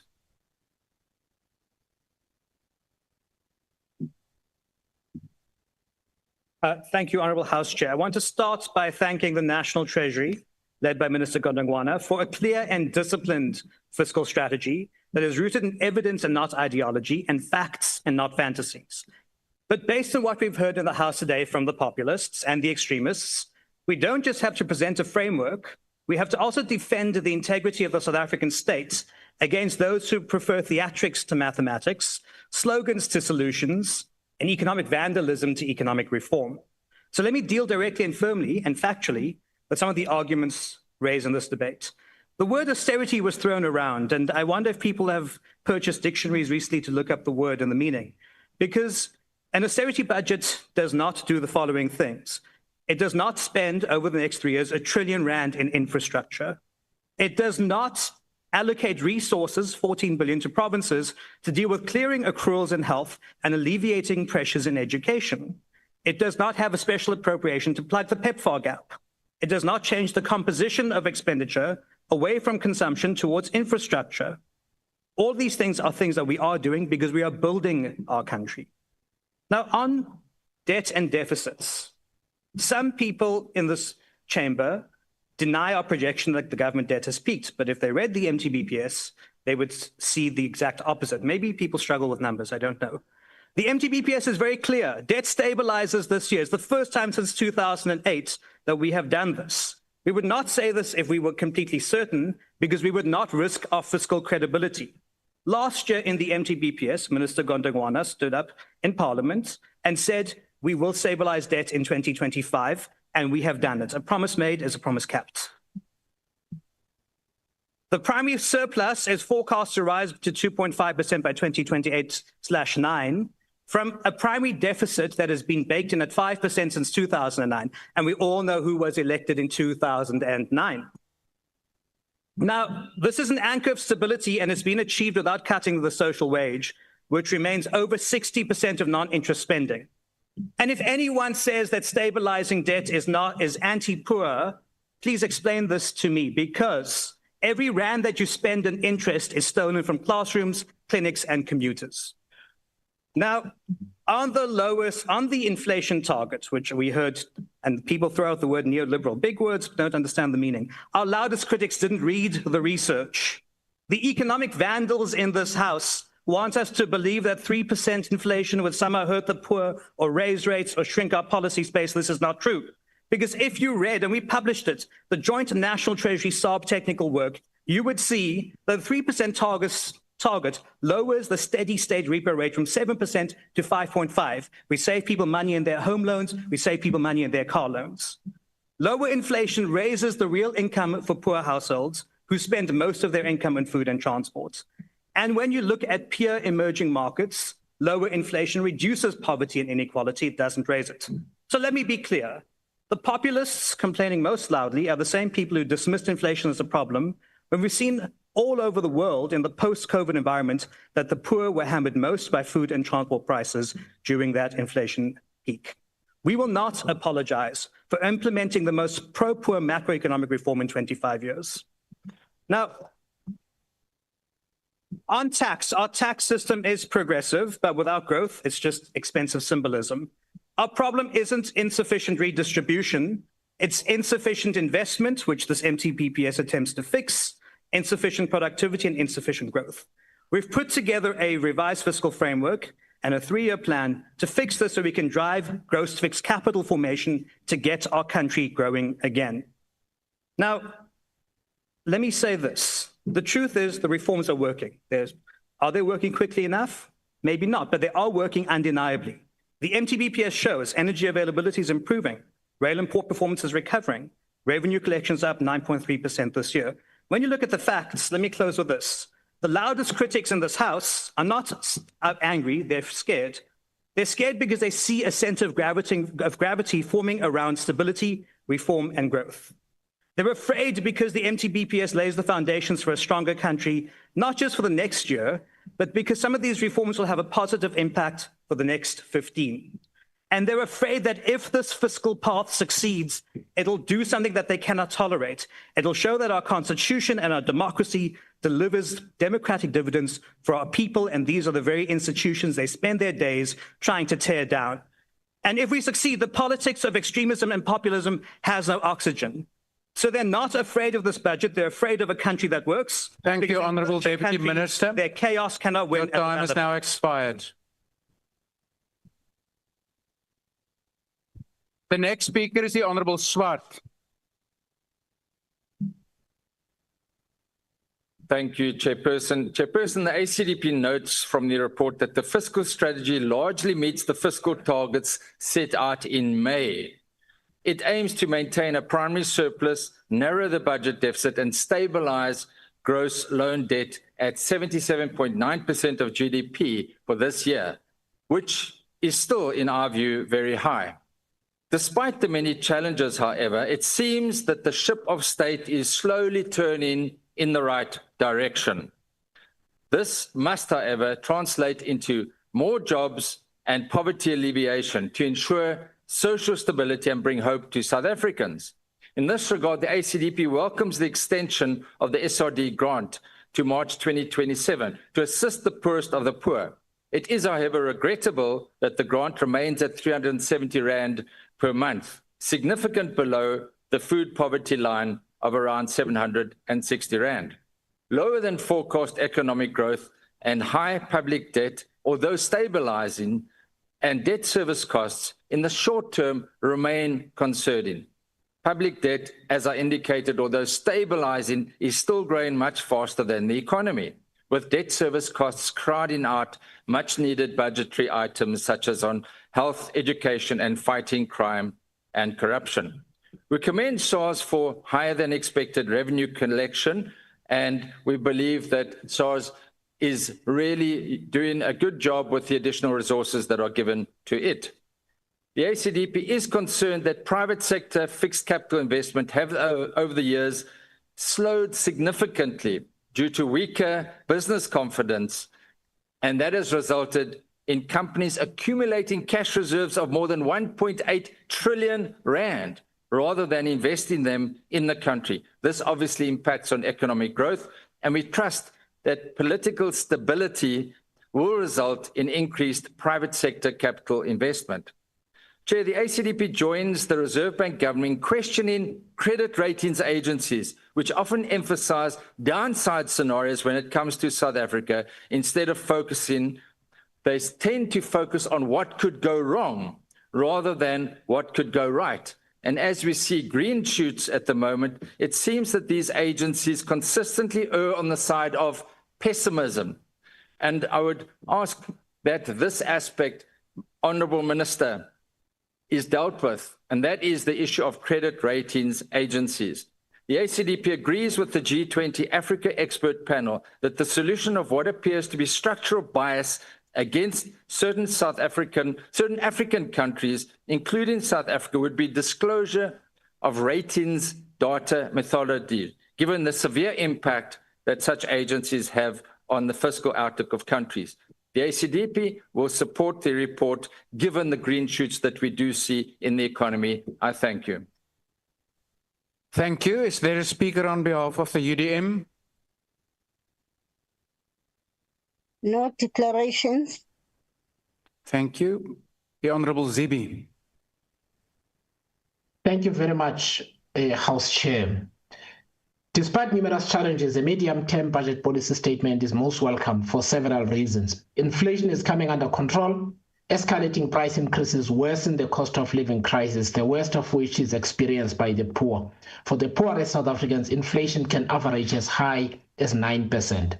The SA Revenue Service is generating good momentum in terms of revenue collection, to the extent that some of the tax proposals from earlier this year may be withdrawn. This is a welcome development that must be supported. South Africans are overtaxed and underserviced. In this respect, Rise Mzansi also supports the publication of a paper that responds to our consistent call for online gambling to be taxed and for stricter regulation of this pandemic. Also, our debt service costs are coming down. It is unconscionable that we spend more paying interest on debt than we do on critical services, such as health, or capacitating and funding municipalities that are at the cutting edge of service delivery and failing badly. That said, economic growth projected is simply too low. Our economy needs to be growing at 6% for it to double every 12 years, and to create the work opportunities that will sustainably reduce inequality and eliminate poverty within 2 decades. This goal is achievable, but several things need to be in place for us to do that. One, we need to access the 1.8 trillion in private sector cash reserves that is being held at bay by municipal, national, and regional infrastructure constraints, complex regulation, and the slow pace of opening up private investment in public infrastructure. Second, Cabinet needs to set minimum requirements and governance safeguards for the appointment of board members and executives in key state institutions, particularly those that service the economy. Apart from what we know to be endemic corruption, there are too many people appointed to key positions, making critical decisions about public funds and economic investment, who do not have the skills or experience to hold those positions. This has real consequences in that the funds appropriated in successive budgets are wasted on ill-conceived projects that yield photo opportunities but few real results. Finally, we must re-examine the structure of expenditure on skills development and training. Just because some of these initiatives, such as SETAs, are created by legislation, does not mean amendments must not be considered. For the money we spend on skills training, it is inconceivable that we cannot account for how many of those young people end up in sustainable jobs that pay above the living wage. A more skilled labor force is more productive and contributes to economic growth and further job creation. Rise Mzansi supports the report of the Standing Committee on Finance. Thank you. Thank you, Chair. The Honourable Maimane.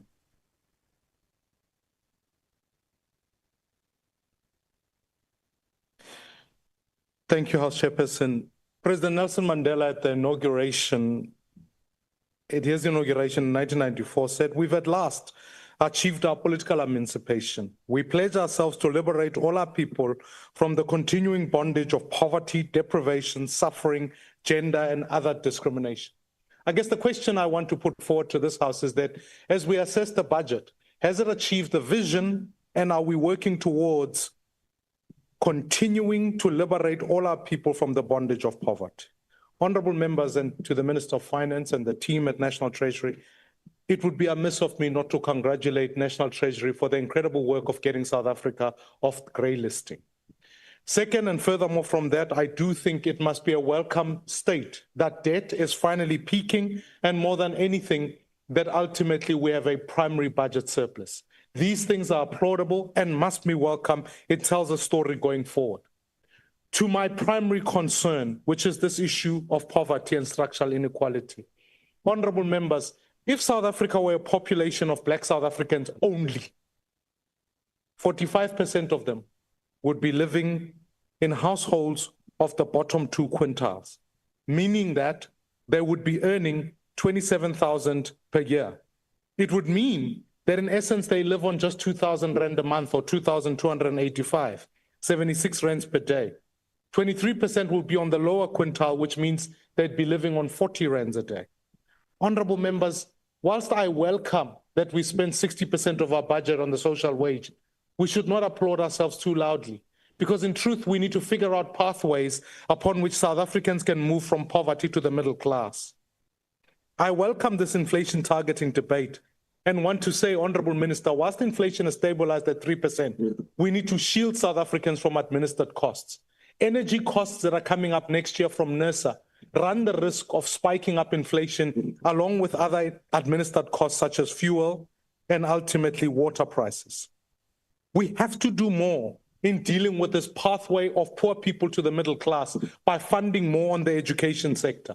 We are, in the last 5 years, have lost 32,000 teachers, and it's clear that in quintile 4 and 5 of our education sector, we're cutting more subsidies, meaning that for parents and children in the middle income quintiles are going to spend more.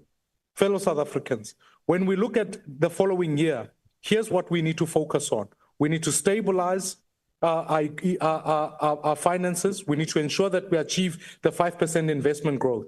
Minister, I beg of you, and I'm here to plead, that when you take on TARS, let's not focus on the double dipping only of poor South Africans on welfare, but let's double dip on all of these agencies and CETAs that seem to be employing more and more people really to no consequence. We need to rationalize the state so every rand is spent on the development. Thank you, Honorable Maimane. Thank you very much. Is there a speaker on behalf of the ATM? If not, I recognize the Honorable Makubela.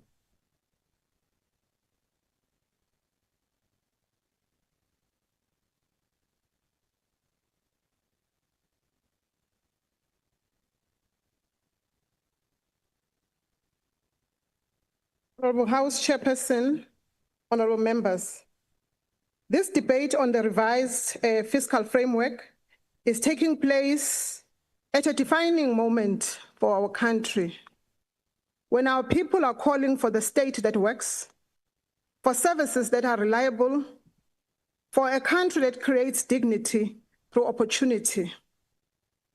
They are calling for a fiscal direction that is not paralyzed by caution, but that is inspired by inclusion and long-term nation building. Before we talk about deficits, growth forecasts, and fiscal ceilings, I want us to begin where the heartbeat of the economy is. And that is in the streets, in our townships and our villages, in the taxi queues, in the bus stations, in the classrooms, in the local schools, and in the quiet struggles of the ordinary South Africans. Honorable members, the true measure of any fiscal framework is not whether it expands opportunities, but it has to expand opportunity and reduce inequality and build the productive capacity of the nation. The state must therefore align its fiscal choices with long-term social justice, economic redress, and long-term investment in its people. The budget must not only allocate, it must deliver. The state must not only plan, it must execute. The revised framework must use every lever to expand job-creating pathways. A developmental state does not wait for the market to save the people. It creates an enabling condition for the people to save themselves It protects the vulnerable while building pathways out of vulnerability. Honorable members, social protection is not charity. Social grants are not handouts. They are the largest and most reliable stimulus in the South African economy. They feed households, sustain small informal traders, support township retail, and stabilize communities. Public investment means nothing if government cannot implement. The state cannot outsource its developmental mandate. We need permanent skilled professionals located inside government where accountability resides. Departments must have strong technical teams of engineers, planners, project managers, and contract specialists. And in the same vein, we caution against departments that have over-reliance on external consultation or consultants. Every project that is delivered must build internal government skills so capacity grows within each investment cycle. This revised framework is an opportunity to reaffirm our commitment to a developmental, inclusive, and a resilient South Africa. A South Africa where the township and the rural child has the same opportunity as the urban child, where public spending lifts people out of poverty and builds sustainable livelihoods. The economy that works for many and not for the few. The revised fiscal framework places the people at the center. It places the people at the center. It strengthens our productive capabilities, and it advances the constitutional promise of social and economic justice. The revised fiscal framework is more than just numbers. It is a statement of intent. It is a commitment that says, yes, we will invest in our people. Yes, we will grow the economy that includes the excluded. Yes, we will restore the dignity to responsive developmental spending. And yes, we will choose courage over caution and progress over paralysis. Let this fiscal framework be remembered as a framework that reignited belief in the South African project. Because when our people rise, our communities also rise, and the nation rises. And this is the hope that we must carry forward. And this is the hope that will build South Africa.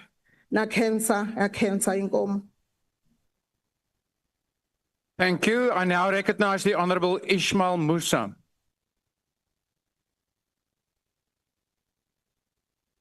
Malibongwe. Honorable Deputy Speaker,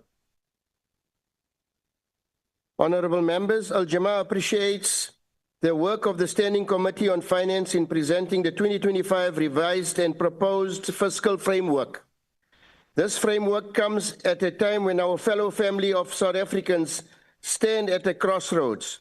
Economic stagnation, rising cost of living, and fiscal pressures continue to weigh heavily on ordinary people. A fiscal framework is a moral statement about who we prioritize, how we protect the vulnerable, and whether we are courageous enough to address structural inequality. Al-Jama welcomes the attempts at stabilizing debt and improving efficiency. At the same time, Al-Jama remains concerned that without deeper reforms in governance, corruption control, and economic inclusion, these measures will not translate into real relief for communities on the ground. As representatives of the people, Al-Jama advocates and calls for a fiscal framework that strengthens job creation, supports small businesses, relieves households suffocated by high prices, and channel resources to rural and township economies. Al-Jama supports the principle of fiscal discipline, but not at the expense of the poor. Our country needs a developmental, ethical, and people-centered economic path. With these concerns addressed, Al-Jama accepts the reports and humbly urge National Treasury to ensure that implementation aligns with justice, accountability, and lived realities of our people. Malibongwe. Thank you. Is there a speaker on behalf of the NCC? The PAC? The UAT? My email address or my no declaration from UAT. Thank you. The Good Party? If not, then I recognize the Honorable Burke.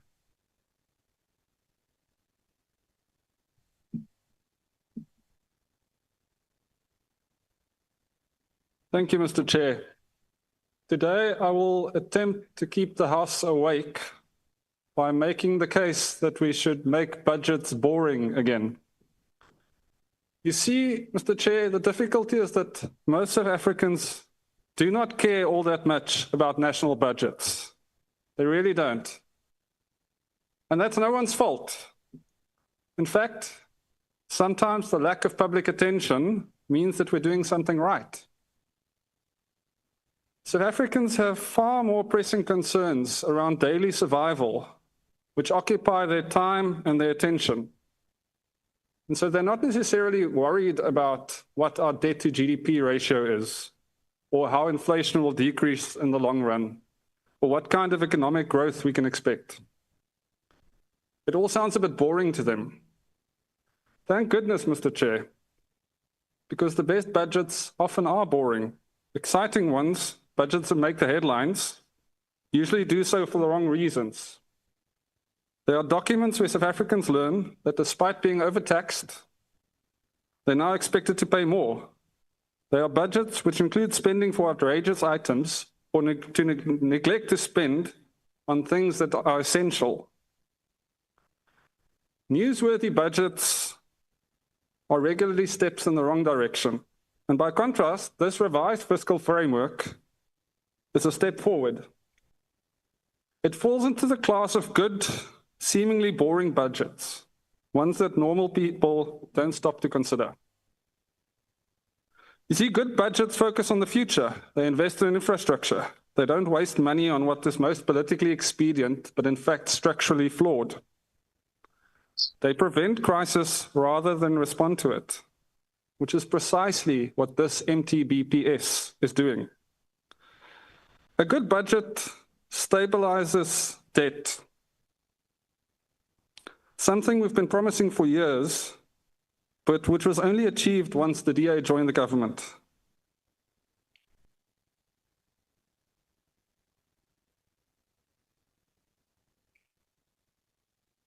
A good budget welcomes a revenue windfall, but does not spend it all. Chair, I note that there's quite a bit of noise coming from the MK benches, and I understand that they're under duress to perform, because it would be hard to be redeployed to the Donbass. Even so, we listen to them. As I was saying, Mr. Chair, a good budget welcomes a revenue windfall. It doesn't spend it all. Instead, it uses this fleeting fortune to cut deficits, and that's exactly what this fiscal framework does. So yes, to the average person, debt to GDP and inflation targeting and responsible spending doesn't sound all that exciting, and it won't change the experience of tomorrow. But when over the next few years, the government spends far less on debt interest payments and far more on building schools, roads, and rail, South Africa will find itself on a fundamentally different path. And this change is likely to be so gradual that people will wonder how it all happened. Where did this overnight success come from? And it would have come from year upon year of boring, responsible budgets that made good long-term decisions. Budgets like this one. Systemic change happens because ministers and deputy ministers are willing to make tough choices. And the DA doesn't need flash. We don't need to be noticed for a few news cycles. That is not why we're in this government. We are here to make and to support decisions that will reset the path that this country is on. And often those choices sound small, and often they sound boring. Often they are decisions most people can't believe haven't happened yet. You see, most South Africans review their own budgets fairly regularly. They look at what they're spending money on and whether they're getting value for that money. So when National Treasury announced that they would introduce a spending review culture into the budget cycle starting now, to most people, the response might be not be excitement, but in fact might be amusement. They might say, do you mean to say that you haven't already done this? A spending review that is baked into the budget is common sense. And so too is ghost worker audits, which has already flagged thousands of scammers who may be receiving salaries for no work. These common sense measures should have happened a long time ago, but they did not. Not until the composition of government changed and the DA entered the game. So, Mr. Chair, while South Africans may not take that much notice of this budget, it is clear that this budget notices them. South Africans may in the future forget about this fiscal framework, but this framework has not forgotten about our future. So we in the DA support this fiscal framework. Thank you, Mr. Chair. The Honourable Seko Hate.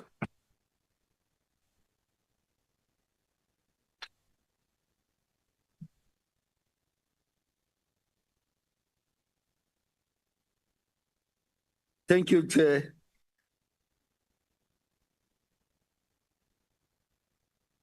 Indeed, Chair, I agree with the other people that they live in their own world of populists, world of populism. Chair, the 2025 medium-term budget policy statement was tabled in a year when South Africa led the presidency of the G20, demonstrating the illustrious commitment of the country in advancing the African agenda and a better world.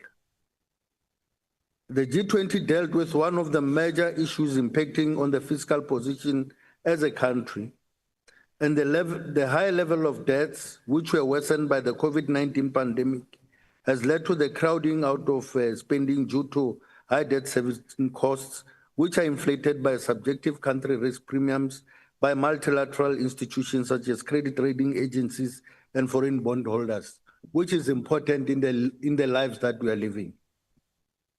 This has disproportionately impacted emerging economies in the global south, despite most of the countries not defaulting on their budget obligations.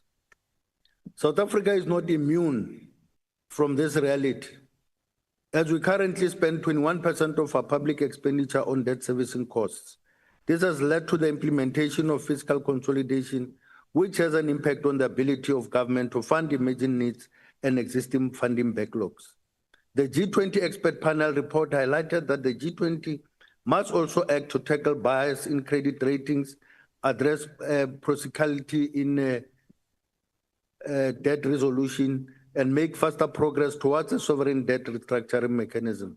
It further noted that capital flight and illicit financial flows are major external factors driving Africa's debt crisis and thereby weakening their tax bases. There are factors that also impact on South Africa. Hence, the ANC in the Standing Committee on Finance has advanced the increase in funding for SARS in order to enhance the capabilities of SARS to tackle the illicit economy. This reality underscores the importance of strengthening revenue collection, but also to lower the risk associated with high debt position. The ANC supports the revised fiscal framework and revenue proposal, which is implicitly anchored on attaining a primary budget surplus to stabilize debt without crowding out government expenditure. And we further more call on the National Treasury to anchor the primary budget surplus through increasing revenue and not reduction on non-interest spending. All members, the outcomes of the Operation Vulindlela are beginning to produce tangible results, as reflected through the performance of Fiscal, which is currently operating at energy availability factor exceeding 65%, and this entity has improved its financial position and performance making it a profit of 23.9 billion. And recently, Standard & Poor credit rating agency upgraded Eskom to BB plus and other metrics. This entity is also in the process of establishing a green company to invest in renewable energy. The contribution of renewable energy in the country's supply has also significantly increased, signaling the country's commitment to transitioning to a lower carbon economy. Our state-owned companies are also heading in a positive trajectory, with SAA rebounding from risk of privatization, and Land Bank is recovering from its liquidity challenges, which is a positive signal. Efforts to support the post office and the post bank should also be strengthened, while support to Denel is critical for short-term and long-term industrial objectives. All these interventions of Operation Vulindlela should contribute to lowering cost of living and the cost of production.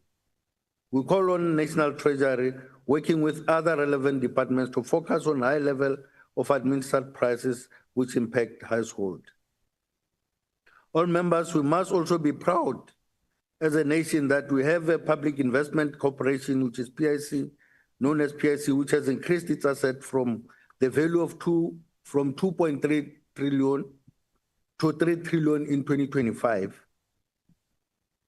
Yes, increasing the value of the investment of mostly public sector workers.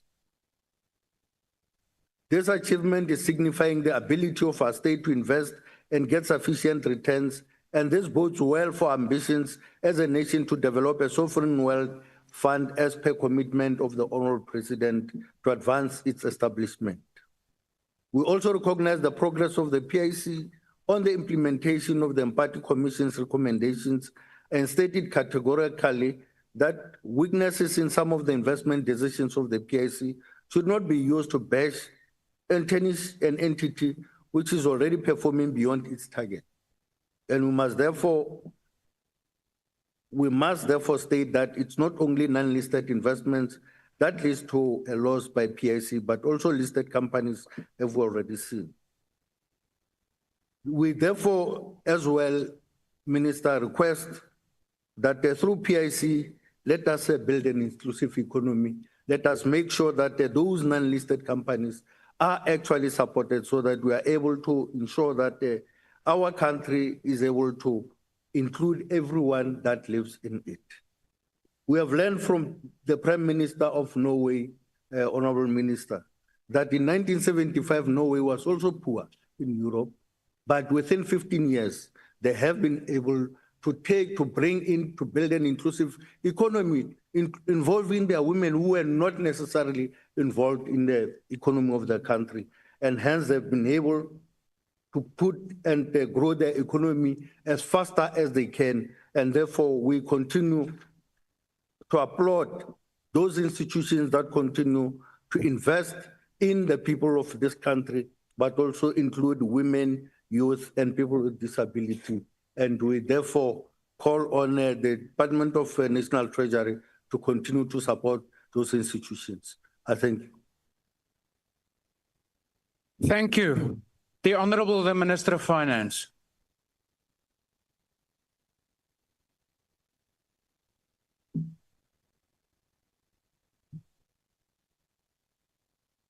Honourable Chairperson, I want to tell a positive story that is developing in our country. And that positive story is we have managed to achieve a removal out of grey listing. But by the way, grey listing was a product of the destruction of institutions by President Zuma of the MK.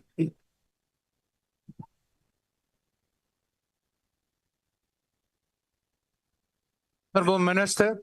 What is another? Honourable Minister, please just take your seat for a moment. I have a hand there to my left. Why do you want to be recognised, Honourable Reddy? Thank you, Honourable Acting Speaker. It's really dishonourable of a person of the calibre of the Minister of Finance to cast aspersions on a former leader of this country, which was a leader as well.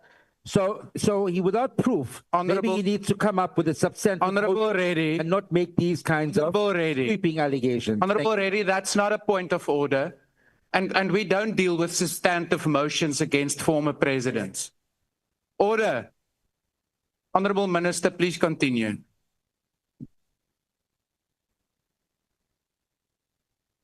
We have tabled a medium-term budget policy statement, which, in the words of Franz Cronier, was universally accepted.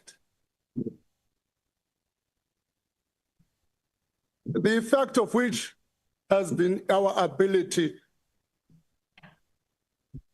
to again regain upgrading of South Africa. Again, that downgrading was a product of the destruction of institutions. We've been able to host one of the successful G20s on the African continent.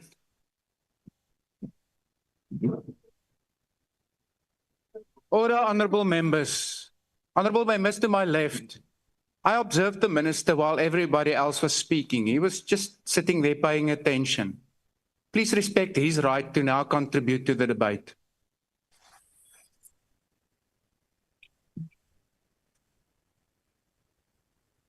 Honorable Minister, my apologies. Honorable Trollip, why do you want to be recognized? Sorry, Chair, you said the members on the left that we should listen and concentrate. We are on your left and we are listening and concentrating. Okay. And we know that what the minister said about the former president is true. Yeah, no, thank you, Honorable Trollip. The first part of your point I got. Order, honorable members. Order. Let me rephrase. The members immediately to my left, closest to me. My apologies, Honorable Minister.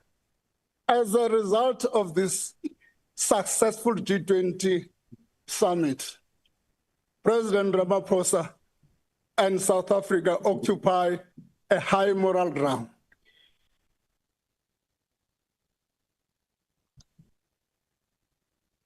Honorable Minister, my apologies. I have another interruption. Honorable Reddy, you now once raised your hand on what was clearly not a point of order. If this is not going to be a point of order, I want to know if the minister is willing to take a question. Yeah. Honorable Minister, are you willing to take a question at this point? No, I don't have enough time. Thank you. Please proceed. Got a lot to say.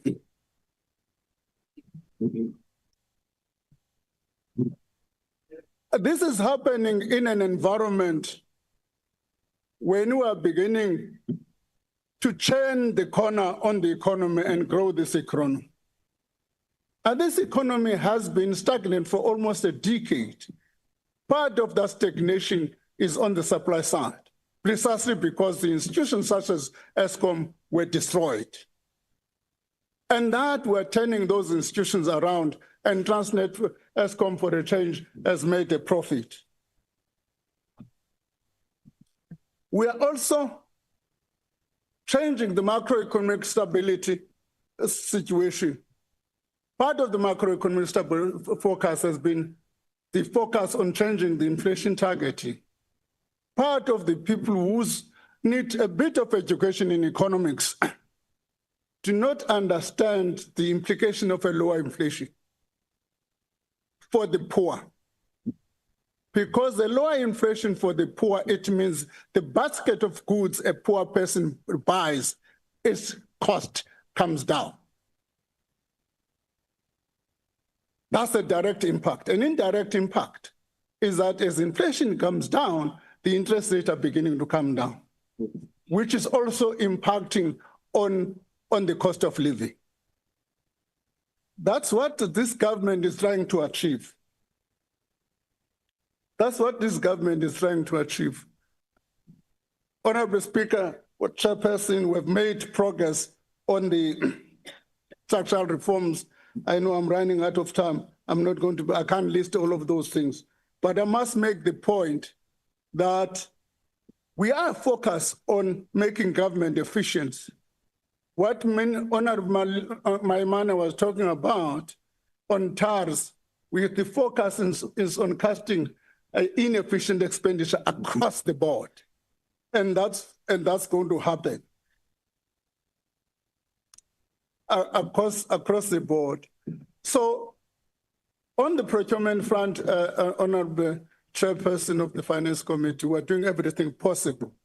But what we did was to allow an environment where I've got even to consult my colleagues individually when I've consulted them in cabinet. That's written in the act.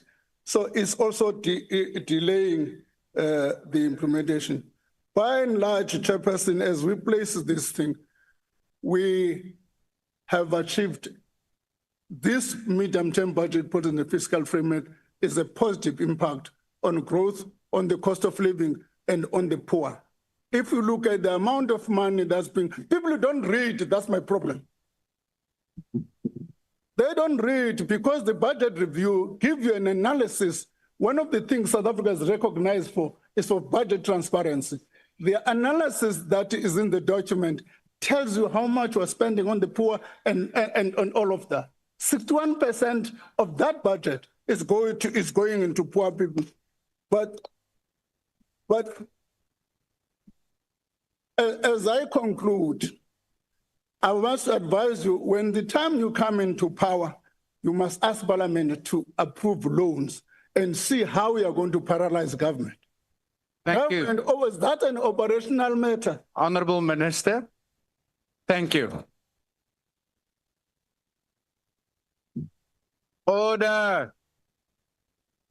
Order, honorable members. I recognize the Honorable Chief Whip.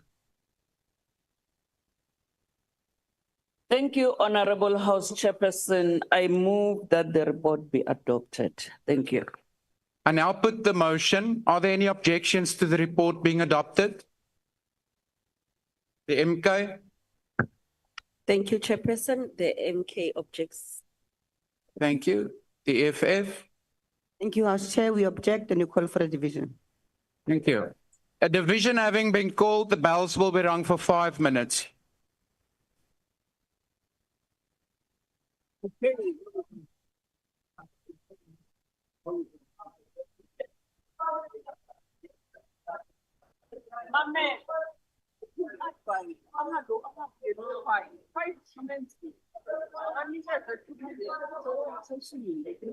Yeah, thanks for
Order, honorable members, please take up your seats.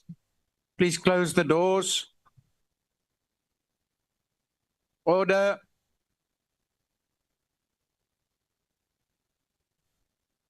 Honorable members, the Speaker has determined that in accordance with the rules, a manual voting procedure will be used for this division. Firstly, in order to establish a quorum, I would request the table to confirm that we have the requisite number of members physically present in the chamber and on the virtual platform. To take that decision, that is confirmed. Party whips will then be given an opportunity to confirm the number of their members present and indicate if they vote for or against the question. A member who wishes to abstain or vote against the party vote may do so by informing the chair. The question before the House is whether to adopt the report of the Standing Committee on Finance on the 2025 revised and proposed fiscal framework. Voting will now commence. The doors to the chamber will be locked and members will not be allowed to enter the virtual platform until voting is concluded. Whips must please confirm the number of their members present in the chamber and on the virtual platform and indicate if they vote for or against the question. I trust that party whips are ready to record the votes of their members. The ANC. Thank you very much, Honorable House Chairperson. In the House, we are 22. On virtual platform, we are 81. The total is 103 in support. Thank you. Thank you. The DA. House Chair, 21 in the House, 60 online, total 81 voting in favor. MK Party. Thank you, Chairperson. We are 13 in the House and we are 30 online. Total of 43, we are voting against. Thank you. The FF. Chair, we are 28 online, virtual, and 6 in the House. All in all, we are 34. We vote against. Thank you. The IFP. Thank you, House Chairperson. The IFP in the House 4, online 5, we vote in favor. The PA. Thank you, House Chair. Patriotic Alliance 3 physically present, 2 on the virtual platform, 5 voting in favor. The FF Plus. The House Chair, we are 4 on the virtual platform voting in favor. Action SA. Chair, Action SA, 3 online, 2 in the House, 5 in total, vote in support. The ACDP. Thank you, House Chair. The ACDP is 2 in the House, voting in support. Thank you. The UDM. Thank you, House Chair. 2 online, voting in support. Thank you. Rise Mzansi. 2 online, we support. Thank you. Bosa. 2 online, Chair, we support. Yeah, thank you, Honorable Ghana. We've moved on to Bosa. 1 online, 1 in the House, and we vote in support. Thank you. The ATM. The ATM present. Al-Jamaa. Al-Jamaa, 1 in the House, in support. Honorable House Chair. Thank you. The NCC. The PAC. The UAT. The UAT, 1 online, we're voting against. Thank you. Good. Is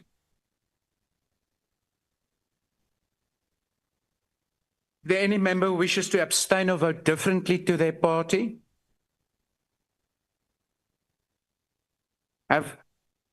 Thank you. The voting session is now closed.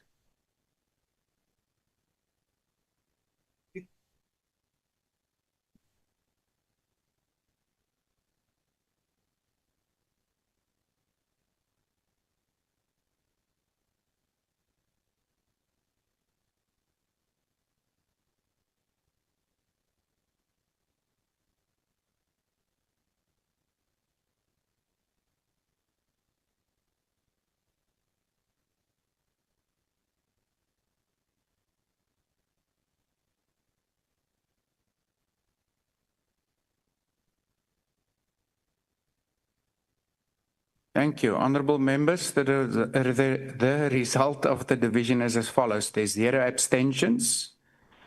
The ayes, 216, the noes, 78. The report is accordingly agreed to. The Secretary will read the 3rd order.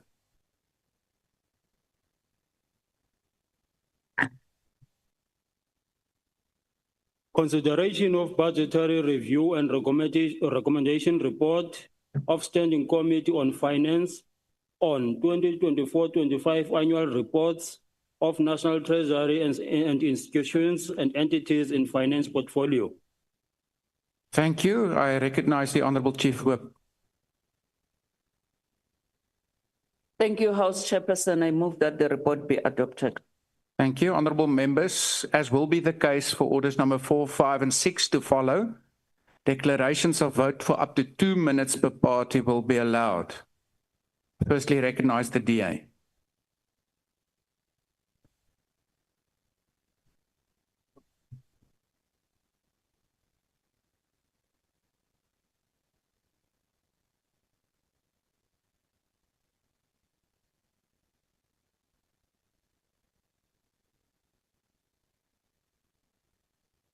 Good to see that the Honourable Burke at least walks faster than he speaks.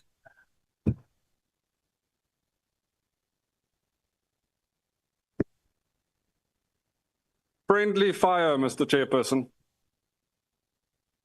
If you are the PIC, how do you hide billions of rand of poorly invested savings? How do you distract from the fact that these investments have completely underperformed and many of the underlying businesses are now bankrupt? What do you do to draw attention from the fact that your organization has scandal upon scandal upon scandal involving senior executives from the CIO to the COO to the CS, where it seems that the C might stand for crony? You need to hide all of this mess behind something even bigger. You hide this disaster behind the fact that due to the sheer number of government employees, you now manage 3 trillion rand in assets. So really what then is a few billion in badly spent funds between comrades? This has long been the PIC's primary defense every time the DA asks it difficult questions. The PIC argues it's too big to suffer reputational damage over some petty cash billions. But we don't buy this, not for 1 second. We're happy that the Budget Review and Recommendations report pushes back against this narrative. This BRRR demands details and accountability from the PIC. We want the receipts of its failing investments. We want details, and we want them before the Standing Committee on Finance meets next week with the PIC on the 5th of December. You can't hide badly spent billions behind 3 trillion, no matter how hard you try, especially not when the DA is watching. So game on, Public Investment Corporation. The MK Party.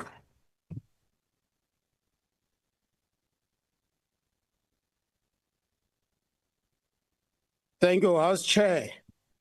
You know, there's a song by Peter Tosh which goes with the lyrics like, when you live in a glass house, don't throw stones. Minister Kodongwana, abasebenzi basesathawu bathi ngikukhumbuze ukuthi abayikhohlwanga le mali yepension wayitshontsha when you were still there. Honorable Van der Rooyen, just take your seat for a moment. I have a hand to my right. Honorable Scorsano, why do you want to be recognized? No, thanks, Honorable Chair. I'm rising on Rule 85. The Honorable Member is casting aspersion. He says the minister stole money from Satau. Okay. As much as I don't like to do this, you would have maybe noticed that I was still getting to my earpiece. So I will take it under advisement and try and make a ruling before the end of this sitting. Thank you, Honorable Susana. Honorable Van der Rooyen, continue. We are still waiting for the report of that inquiry.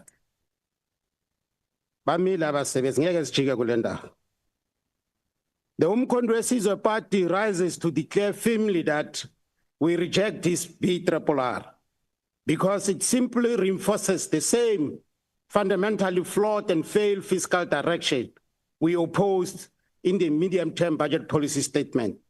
It is austerity for the poor, benefits and comfort for the elite, and no credible plan to rescue this collapsing economy unfolding before our eyes. As MK Party, we want that the medium-term budget policy statement, once again, that Treasury is basing it on wrong focus. Once again, they revised their growth downward from 1.4% to 1.2%, with a medium-term average of only 1.8%. At this rate, honorable members, let's not fool ourselves. Let's not fool South Africans. South Africa will never create the jobs needed to absorb our unemployed millions, let alone our youth. It will never fix collapsing municipalities, and it will never reverse the abject poverty that is allowed to harm our people. As MK Party, we reject this so-called GNU BRRR. I thank you, Chair. EFF.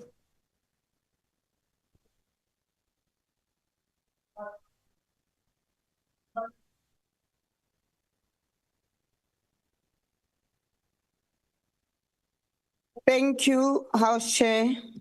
Chair, Treasury operates with an extraordinary degree of insulation, often behaving as if it exists above the constitutional architecture of accountability. It has more than 15 entities, yet Parliament barely knows what is happening inside most of them. Chair, part of the problem is structural. You've got the Standing Committee on Finance performing 2 contradictory mandates, that is processing the most complex money bills and conducting meaningful oversight over National Treasury. It is impossible, House Chair. We maintain that we need 2 separate committees, a Portfolio Committee on Finance dedicated solely to oversight of Treasury and its entities, and Standing Committee on Finance that focuses strictly on processing money bills. Chair, we know that it may take time to materialize, but we know also that it will happen. It is the EFF that long warned about the Department of Public Enterprises as a useless administrative layer. It served no purpose, and today, Chair, it is closed, with entities moved to line departments where they belong. Treasury oversight requires the same structural clarity that you are calling for. Chair, we remember the Commissioner of SARS who came here to Parliament and made promises that if they received additional funding, they would improve their debt book and collect outstanding revenue. Parliament appropriated the money, but now we hear excuses, legal interpretations, and complications. The Land Bank remains in a state of permanent crisis, cannot support emerging farmers, cannot stabilize its finances, and cannot fulfill its developmental mandate. Chair, we must also confront the reality that South African Reserve Bank, an institution that determines the fate of households and the economy, answers to no one. It set the policy and increases unemployment and borrowing costs without a shred of democratic accountability. Lastly, the FSCA, together with Treasury, has still not explained the fate of thousands of security guards, cleaners and laborers whose pension contributions were deducted but never transferred. The very institutions mandated to protect Thank you, Honourable Mawotwe. Completely. For these reasons, we reject this bid. Thank you. The IFP. Thank you, House Chairperson.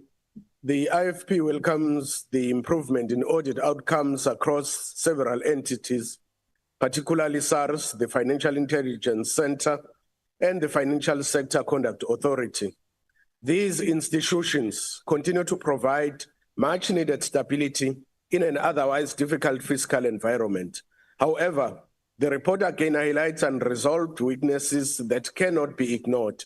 The high levels of unresolved, fruitless and wasteful expenditure, as well as capacity pressures at SARS in key enforcement areas, point to gaps that require immediate attention. South Africans cannot be expected to fund ongoing inefficiencies while facing rising living costs. Fiscal consolidation must not come at the cost of accountability, transparency, or safeguarding public funds. With living costs rising, South Africans expect the Treasury and finance portfolio to crack the whip. The IFP supports this BRRR, but with clear expectations that all material irregularities must be finalized, governance at the PIC and Land Bank must be stabilized, and consequence management must be strengthened across. I thank you. Thank you. The PI.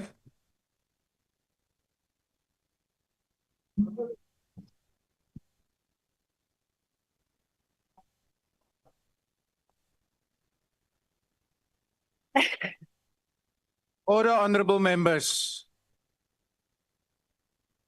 What does the weather in Kokoma look like today? Dis groen, grasgroen. I wish to congratulate my PA party in winning Kokoma yesterday. Now finance can closely be monitored in that area as well. We as a Patriotic Alliance acknowledge the improvements in the clean audits from 65 to 70%, yet the unresolved GPAA audits still without explanations cast a serious shadow over this progress. Material findings remain inconsistent, and the resilience on corrective rather than preventative controls reveals deeper systematic weakness. Consequent management is slow and needs to be upped. Persistent failures in finance reporting, compliance, monitoring, and internal control highlights capacity gaps, worsened by delays in filling critical finance positions. Leadership instability and sluggish recruitment continue to impugn progress. Hoewel die kwaliteit van finansiële state verbeter het, die realiteit op die grond nog niks verander nie. Solank as wat hierdie net 'n verslag op skrif is, sal die realiteit nooit ons mense bereik nie. We support this report, but we stress that with the shortcomings we must urgently connect and we must rectify the wrongs in order to ensure South Africa is reached. Ons baie baie dankie Kokama. The FF Plus. By declaration, House Chair, we support the report. Thank you. Action SA.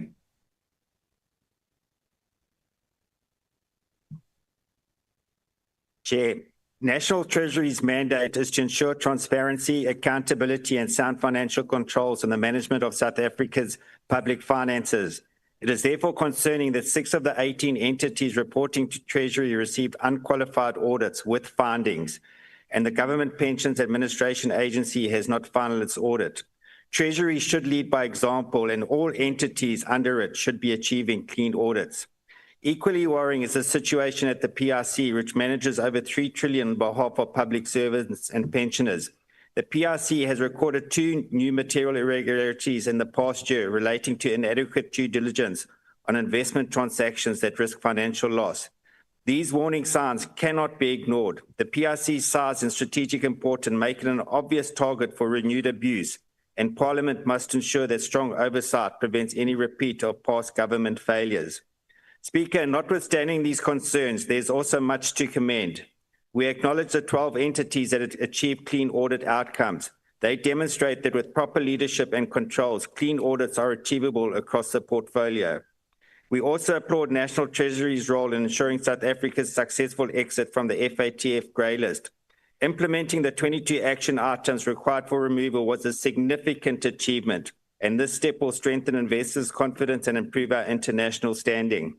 Furthermore, we commend SARS for its continued strong performance. SARS achieved a clean audit for the 6th consecutive year and collected 1.8 trillion in net revenue, outperforming its target by 8 billion despite inadequate funding. A capable SARS is central to meeting our developmental goals, and we welcome the committee's recommendations on further strengthening its funding. With the current commissioner stepping down next year, we urge the President to consider leaders currently working within SARS who are demonstrating strong ethical stewardship. Chair, Action SA supports the report. I thank you. Thank you. The ICDP.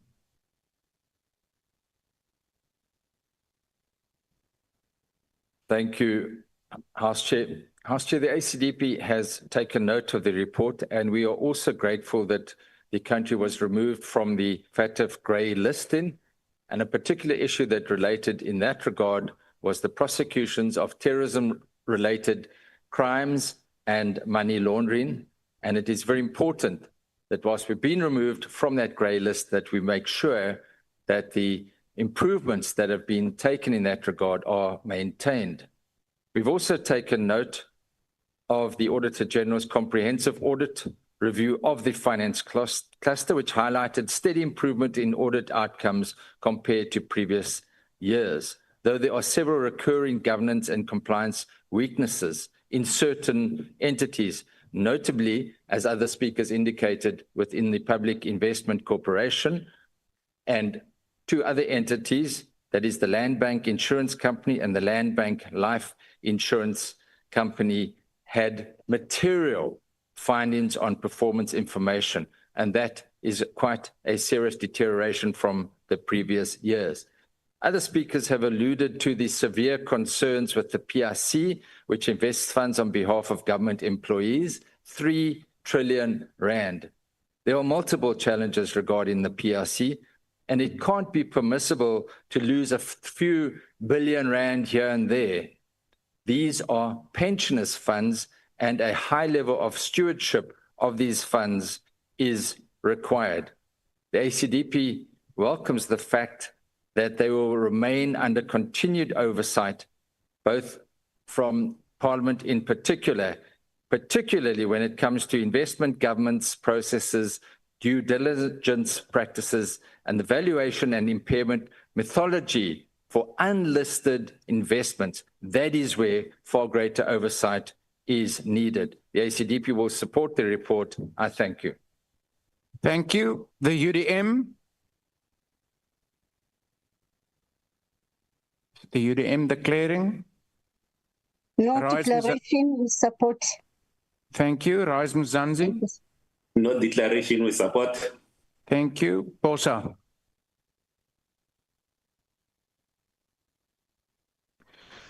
Thank you, House Chairperson. And let me firstly welcome the report and the successful audit opinion on many of the institutions listed.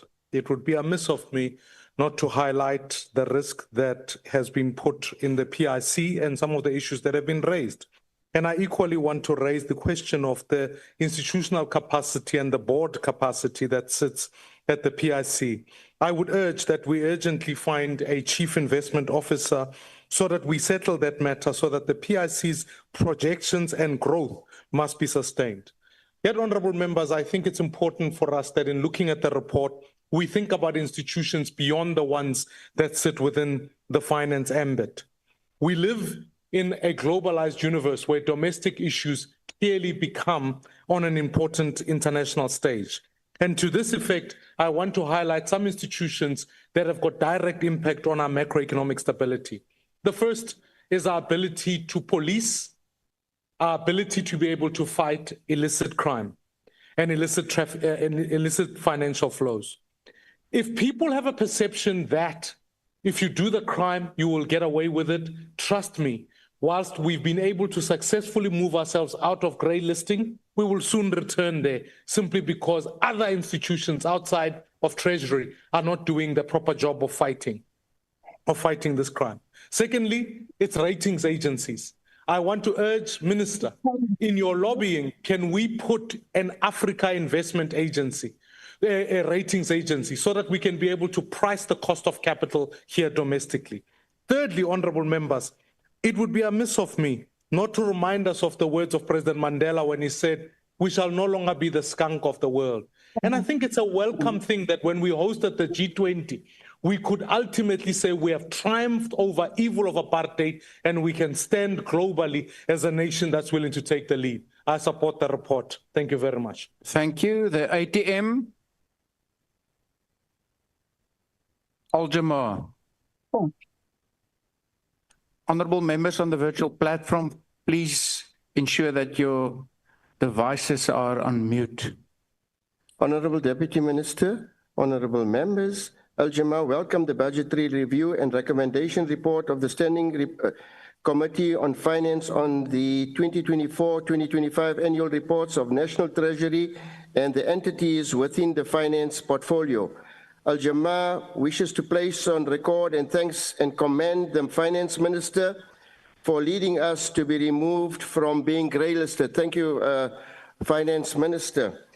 The report reflects progress in areas of fiscal consolidation, revenue administration, and institutional performance. Al-Jamar notes that challenges exist that directly affect the slow economic growth, high debt service costs, inefficiencies in some entities, and the continuing strain on households and small businesses.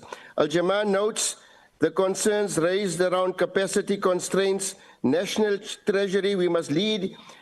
As National Treasury, we must lead in governance, transparency, and efficient use of public funds. Al-Jamar acknowledges the strides made by SARS. As Al-Jamar, we emphasize that fiscal discipline must be balanced with social justice.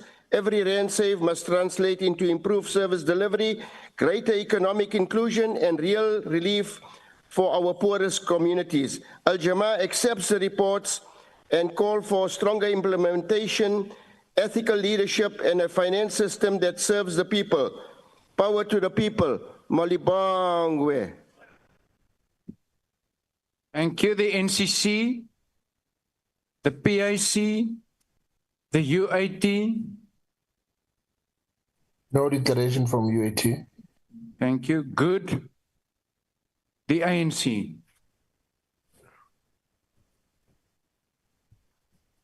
Yeah.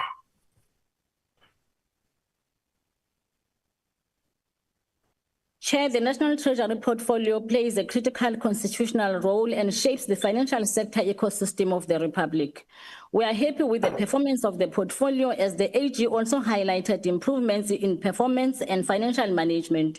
Of the 50 performance indicators set out in Treasury's APP, 43 were achieved, representing an overall success rate of 86%.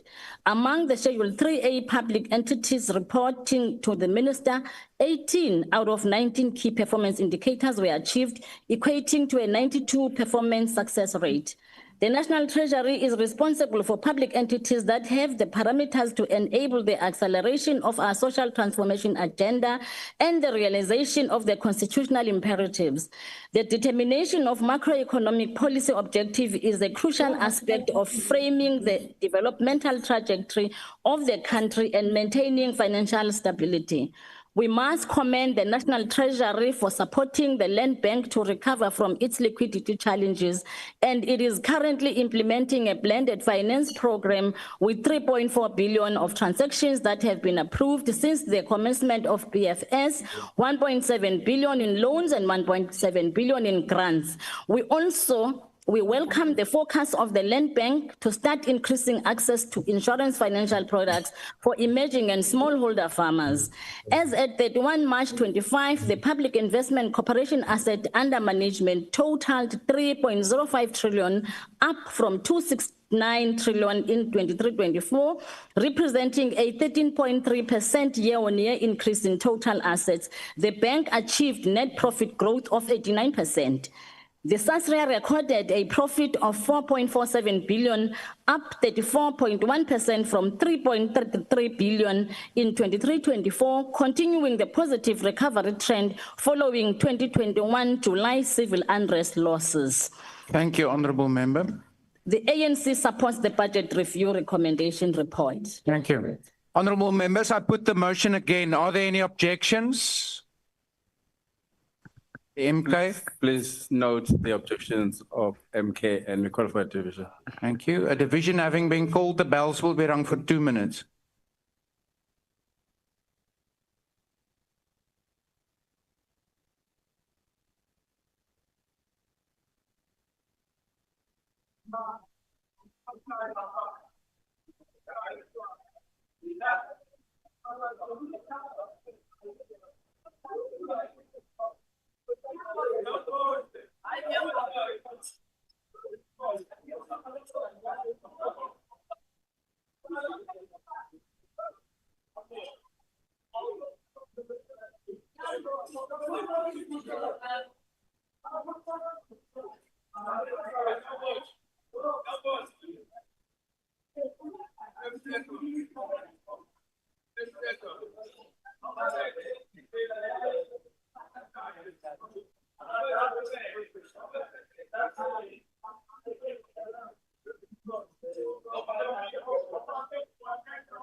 Order, honourable members, please take up your seats. Honourable members, once again, the Speaker has determined that in accordance with the rules, a manual voting procedure will be used for this division. Firstly, we will proceed to establish a quorum, and I would request the table staff to confirm whether the number of members physically present, added to those on the virtual platform, will enable us to take a decision. That is indeed confirmed. Party whips will then be given an opportunity to confirm the number of their members present and indicate if they vote for or against the question. A member who wishes to abstain or vote against the party vote might do so by informing the chair. The question before the House, honourable members, is whether to approve the budgetary review and the recommendation report of the Standing Committee on Finance on the 2024-2025 annual reports of National Treasury and institutions and entities in the finance portfolio. Voting will now commence. The doors will be locked and members will not be allowed to enter the virtual platform until voting is concluded. Whips must please confirm the number of their members present and when called upon indicate whether they vote for or against the question. The ANC. Thank you, House Chairperson. In the House, we are 23. Online, we have 111. The total number is 134 voting in support. Thank you. Thank you, the DA. Thank you, House Chair. 21 online, 21 in the House, 55 online, 76 in total in favor. Thank you, the MK Party. Thank you, Honorable Chair. We are 13 in the House, 28 online, and we are voting against. Thank you, the EFF. EFF, we are 6 in the House, 27 online. We are consistent with to vote against this anti-black. Thank you, Honorable Matias. We don't declare now. We vote against.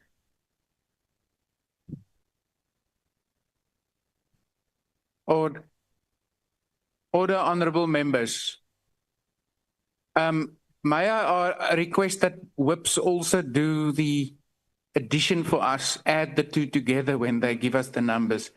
My math is not as good as those who serve in the finance portfolio. The IFP.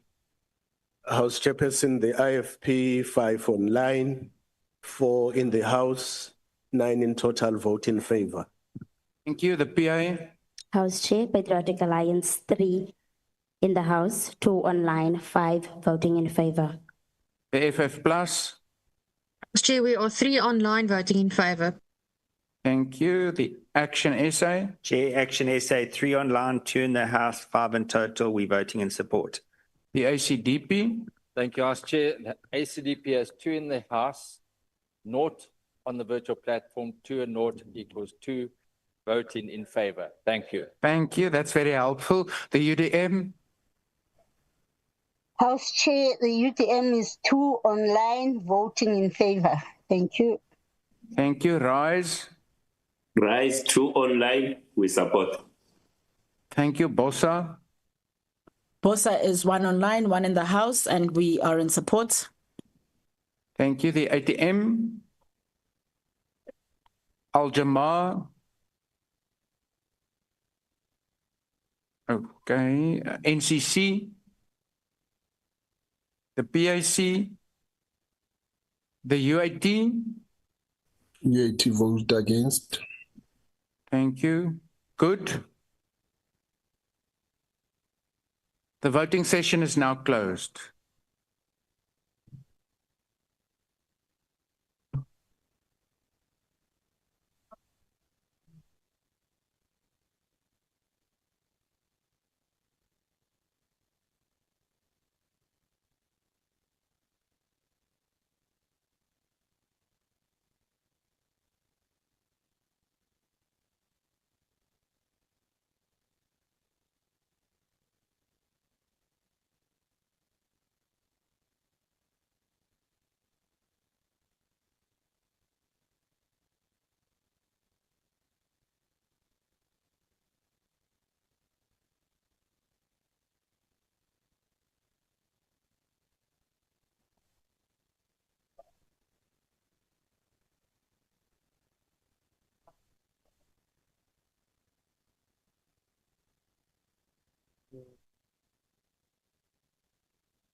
Thank you.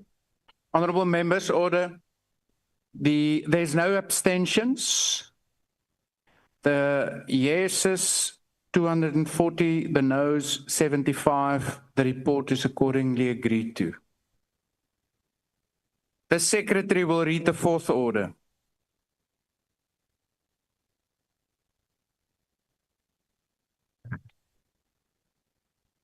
Consideration of budgetary review and recommendation report of Portfolio Committee on Mineral and Petroleum Resources and Portfolio Committee on Electricity and Energy.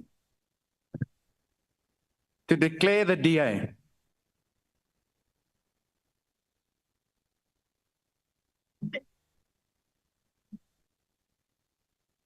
The Democratic Alliance cautiously backs this BRRR report because it does cover the basics. Let the record reflect, though, our condemnation of the department's gross inefficiency. It's indefensible that it burned through 99.4% of its budget to achieve a mediocre 75% of its targets. On electricity, we are specifically alarmed by Programme 3's abysmal 42% performance. The failure to table the gas amendment bill or finalise the IRP in the period under review shows this department suffers from policy paralysis. The department spends a great deal on policy development in both portfolios, but combined with a lack of decisive and efficient political direction, produces too little, too slowly, and of doubtful quality.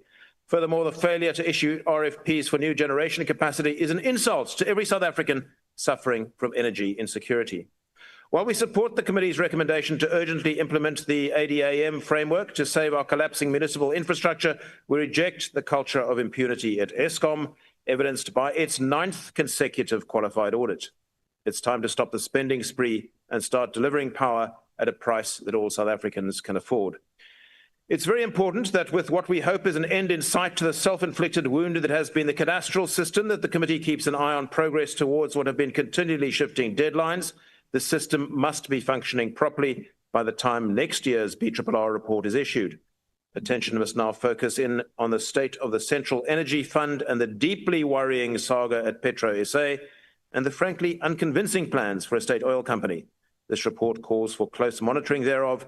That will be vital for the Mineral and Petroleum Committee's work in the year ahead. Thank you. Thank you, MK Party.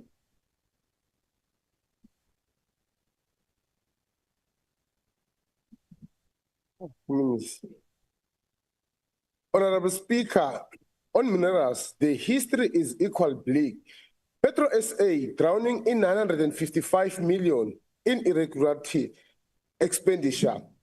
SFF sitting with 574 million in irregularities, including fuel supply deviation that violated procurement law. AEMFC with 113 million with unjustifiable deviation. The department failing to table the key legislation, including the binding mining charter. The long-promised cadastral system remains the stop-start embarrassment. Roll out in one province while corruption continue nationwide. The department cannot collect 200 million owed to the state, a direct violation of the PMFA. Critical mineral strategies, gas master plans, and fuel testing programs all missed their targets. Madam Speaker, this department that spends money but does not deliver, presides over dying mining towns and allows the wealth of country to be looted behind the fig leaf of the administrative delays. Madam Speaker, South Africans were promised stability, yet the Department of Electricity and Energy is drowning in paralysis and policy chaos. The integrated energy plan required by law remained years later, leaving the country without a long-term energy blueprint. The integrated resources plan was delayed to the point where the Auditor General warned that South Africa is being forced into the expensive emergency intervention because the minister failed the plan. The National Solar Water Program scandal remains unsolved, with over 300 million in wasteful storage costs and no accountability. South Africans sit in the dark while the department sit. Thank you, Honorable Member. Your time is out. Okay. EFF.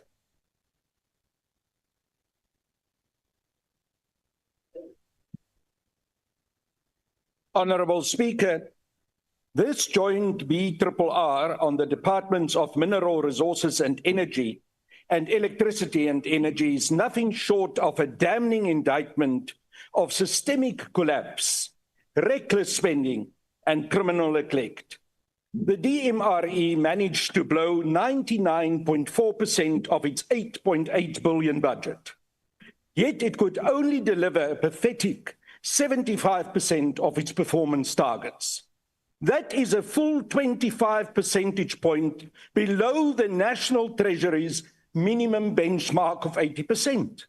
Program 3, critically responsible for policy development, performed the worst, a shocking 42.8 achievement rate. Critical legislation remains in limbo. The integrated resource plan is still not tabled. The Mineral and Petroleum Resources Development Bill is not submitted to Cabinet. The Gas Amendment Bill gathered dust, and the Radioactive Waste Management Fund is still nowhere to be seen. Because of these endless delays, South Africa is forced to rely on financially ruinous emergency power purchases with long-term energy security, and it is held hostage in that regard. 218 million in mining rights and license fees remains uncollected. 316 million has been wasted on storage fees for solar water heaters. These are departments drowning in waste, impunity, and zero consequence management.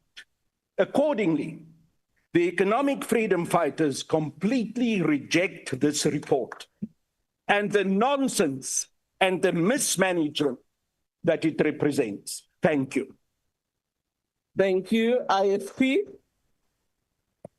Honourable Speaker, the IFP is cognizant of the fact that minerals and petroleum serve as essential raw material for virtually all sectors of the economy, and reliable access to electricity and energy is vital for sustained economic activity and development. We have therefore noted some of the key findings of the report with great concern. The Department of Mineral Resources and Energy received a qualified audit opinion due to the material misstatements in performance reporting and the ongoing concerns about the legal standing of the institution, of the institutional clarity of the IPP office. A similar picture of the lack of effective implementation is found in the electricity sector, where there is evidence of slow or failed execution of new generation projects and infrastructure deterioration risk.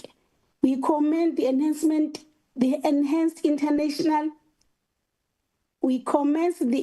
internal control and better monitoring of performance as reported by some entities, and trust that this is an effective means of strengthening oversight mechanism, but reiterate our call for alternative sources of energy to be embraced as we go into the future. I thank you.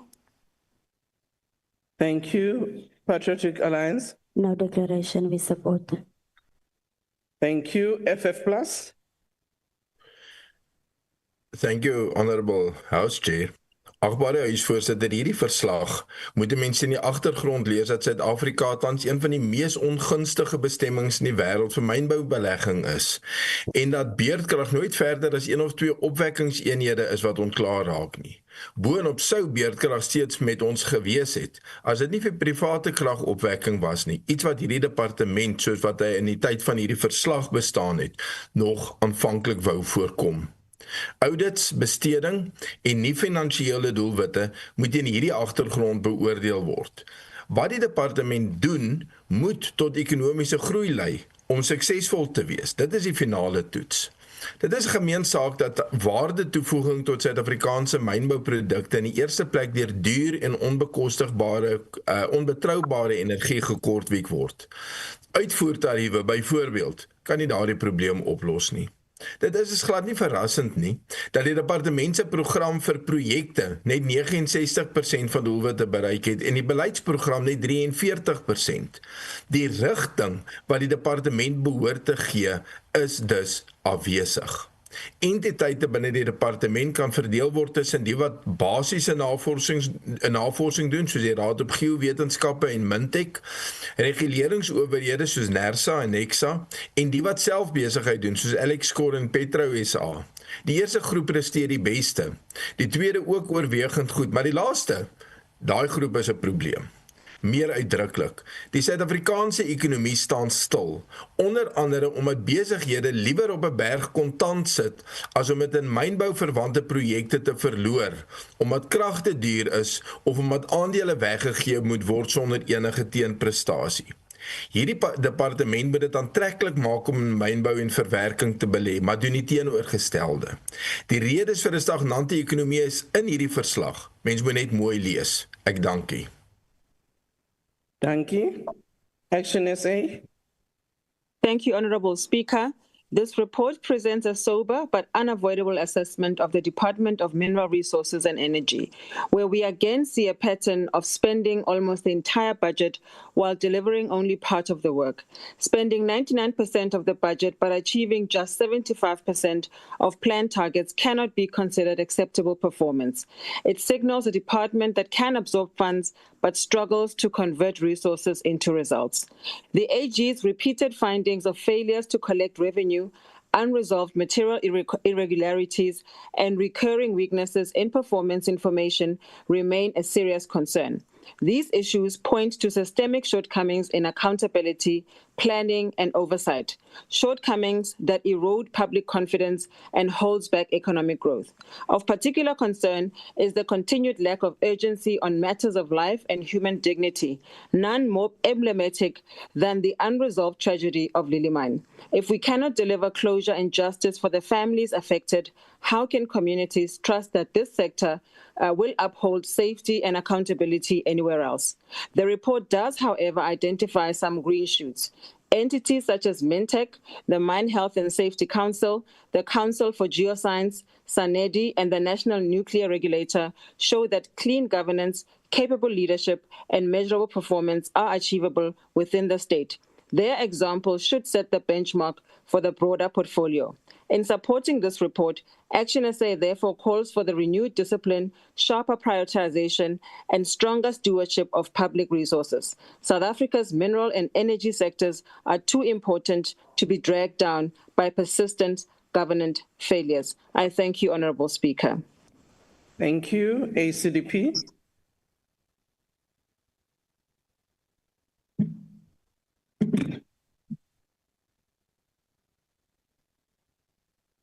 Thank you, Honourable Speaker. In noting this joint BRRR, the ACDP observes that the Department of Minerals and Petroleum Resources has achieved near total expenditure of its adjusted 8.9 billion rand budget, with 99.4% spent.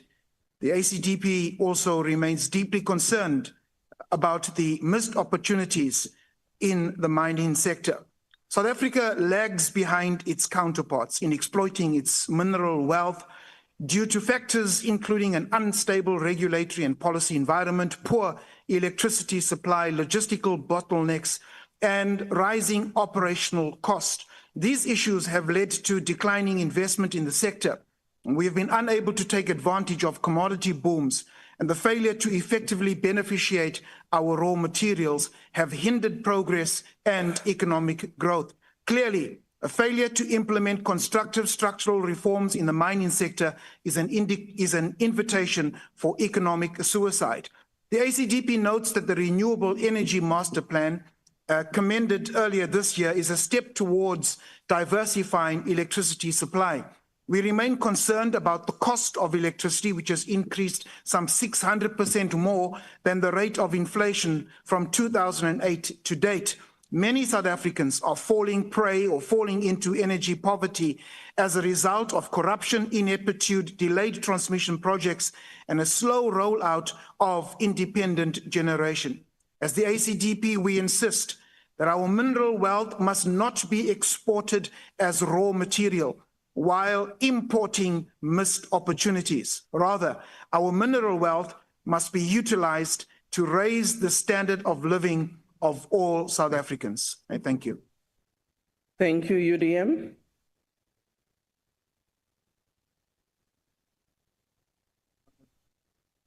UDM,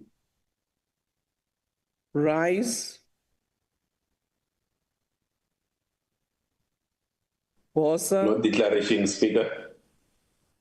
Okay. No Bosa. declaration, Speaker. Thank you. ATM. Al Jama. NCC. PAC. UAT.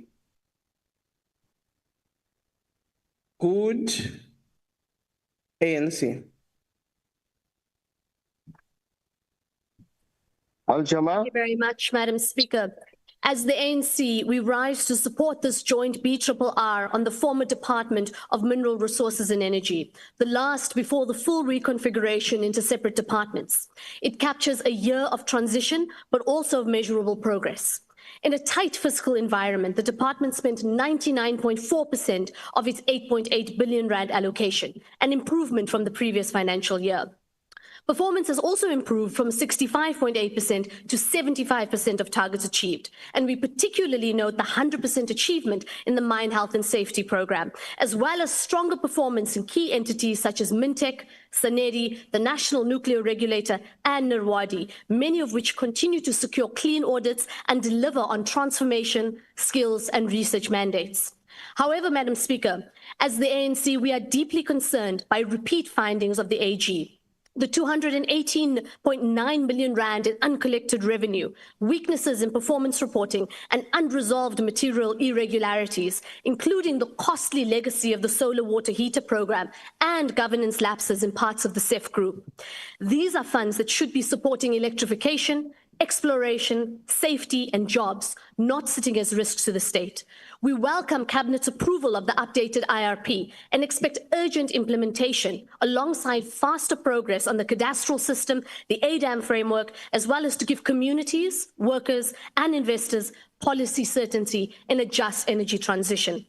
As the ANC, we support this BRRR and we commit from both portfolio committees to using them to drive firmer consequence management and stronger coordinated oversight across all entities. The African National Congress supports this report. I thank you. Thank you. Order, honorable members. I put the motion again. Are there any objections? MK Party objects. EFF objects. Thank you. We can now move to the fifth order.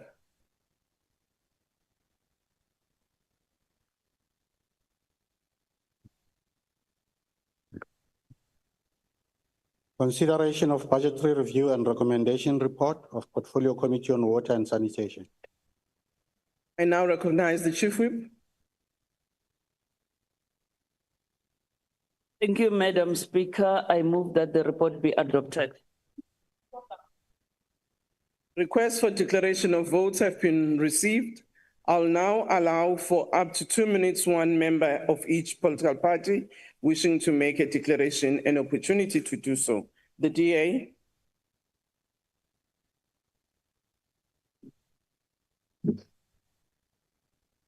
Thank you, Honourable Speaker.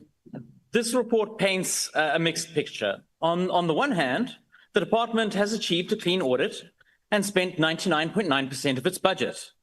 But on the other hand, only 58% of targets were achieved.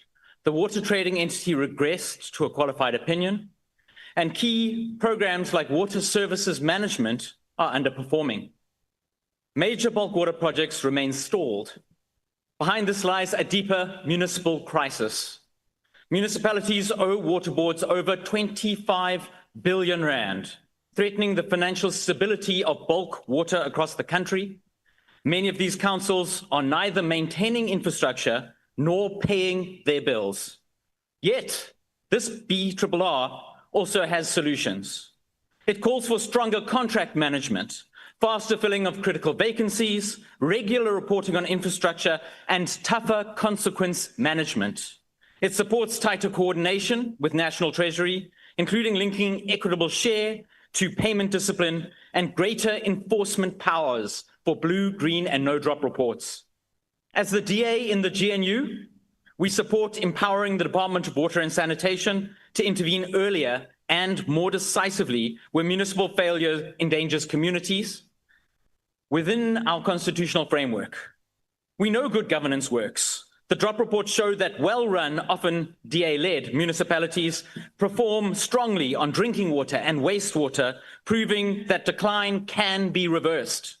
Residents face a clear choice.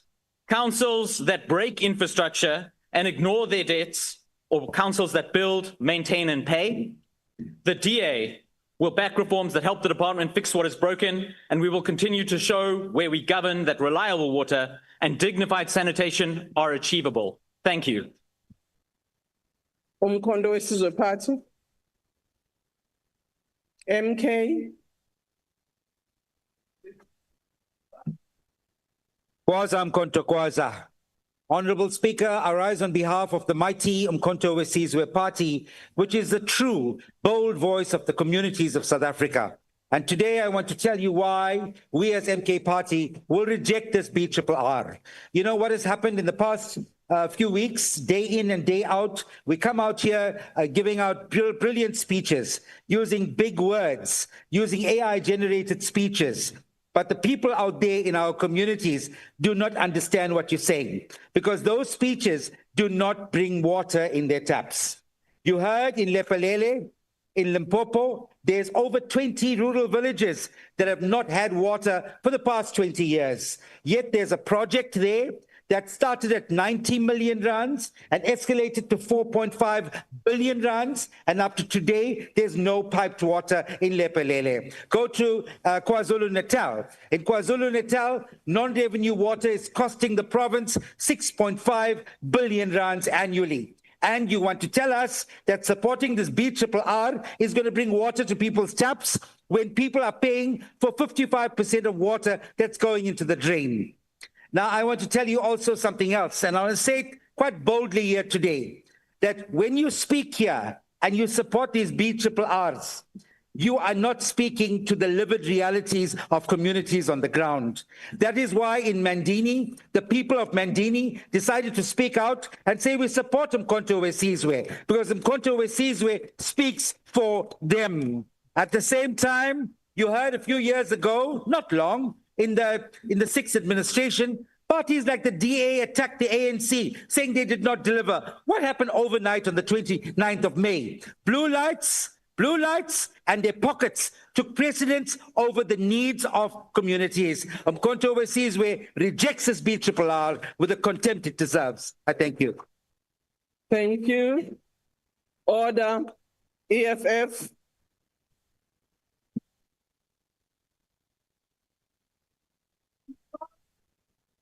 Thank you very much, Speaker. Speaker, the Economic Freedom Fighters rejects the budgetary review and recommendation report of the Portfolio Committee on Water and Sanitation. South Africa has taken many steps back in its obligations to providing water to everyone in the country. Municipal water infrastructure is thoroughly dilapidated, and there's no capacity whatsoever to fix and refurbish these. As a result, trillions of liters of water are lost every single year through water leakages. Available infrastructure is not able to cope with the growing demand for water, both in urban and rural areas. In rural areas such as Kamahuk and other areas of the Eastern Cape, the taps go dry for months on end. So what have we here before us? It's again a presentation of catalog of failures by yet another government department. The people of Rustenburg and Brits, among others, are still subjected to contaminated drinking water, and if there's any water at that stage. Communities of Ngaka Modiri Mulema goes for months without water. Communities of Tswelelang in Wolmaranstad and some areas of Mafikeng still have sewer flowing all over their townships, including into the yards and their houses. The stench from the streets and sewer pipes greets us as we pass almost all areas of the country. Lot still needs to be done. The department still procures services of the so-called independent consultants on performance monitoring, even in areas where the department should be able to monitor themselves, thereby ensuring real accountability and consequence management.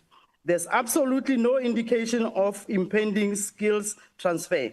Almost all the water boards are dysfunctional and breeding grounds for corrupt women and men. Almost all of them are so corrupt. The department must implement Aegis fundings and own operational plans so that it can achieve progress in service delivery. Bulk water supply programs must be improved. And of importance, the eradication of dehumanizing bucket system. Honourable Member, your time is expired. Thank you. Our people deserve better. The EFF rejects. The IFP.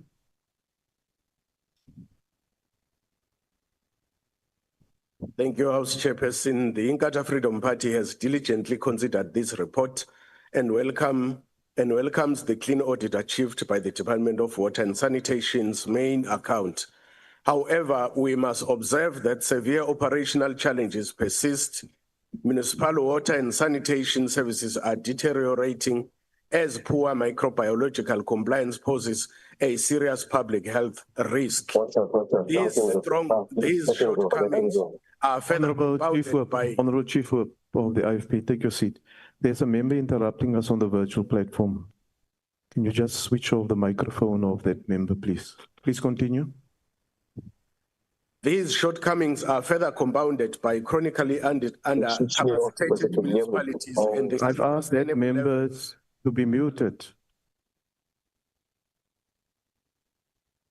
Proceed, Honourable Member. These issues signal a severe crisis in operational efficiency and accountability. Consequently, the IFP calls for urgent engagement with the National Treasury to reform the funding model. We also advise implementing a rigorous public accountability mechanism to ensure transparent consequence management. We further urge the ministry to prioritize interventions to drastically reduce water losses. The IFP accepts this report, but urge full commitment to the constitutional right of access to sufficient water for all South Africans. I thank you. The Patriotic Alliance.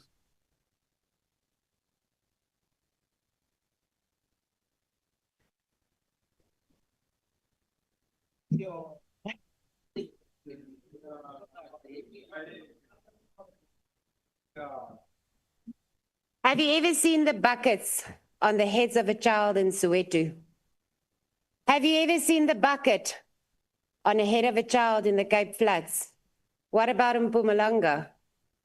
Children walking miles for a basic human right, a dignity, something that they should get. BRR reports, collecting dust, lying in files, being nothing mere than a paper trail smearing campaign, of which municipality is failing and why. It makes absolutely no sense that we hear the cry of financial mismanagement, no money, improperly spent, funds sent back. But when I drive down the streets, I see children of buckets. I don't have to be African to speak on behalf of an African child. I don't have to be Indian to speak on behalf of an Indian child. I don't even have to be colored to open my mouth for their children. As one race, we all deserve clean water. We all deserve proper sanitation. We sit in this house as lawmakers. We sit in this house and take decisions, but we forget the ripple effect back to the ground. We forget that every stroke of a pen is a liter of dirty water, another person in hospital, hospitals, that's also failing. We support this report, but we need to implement every aspect. We need to implement every aspect in rectifying and turning around. Water is a basic right. It Order, is honourable not members. free. I thank you. Thank you. The FF Plus. By declaration, House Chair, we support the report. Order, honourable members.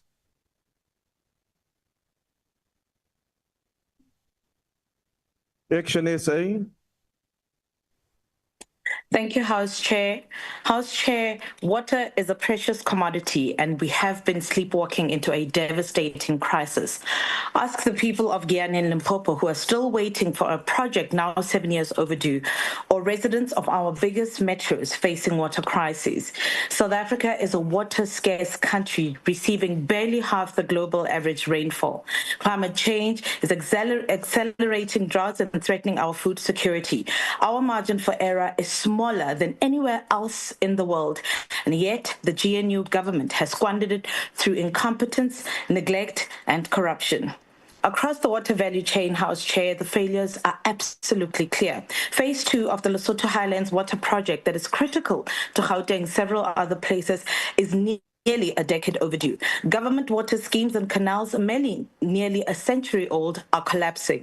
Rainfall and gauging systems have been shut down, leaving the department blind to future planning, and municipalities that are losing up to 55% of water through leaks have simply allowed aging networks to rot.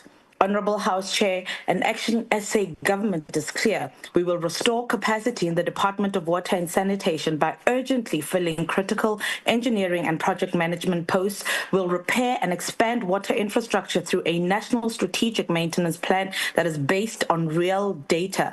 We will launch a countrywide leak identification blitz with proper funding to fix bulk water losses and expand supply by identifying and building new dams, reservoirs, and storage systems. And further to this, we will invest in technology such as desalination, resilient infrastructure, and modern monitoring.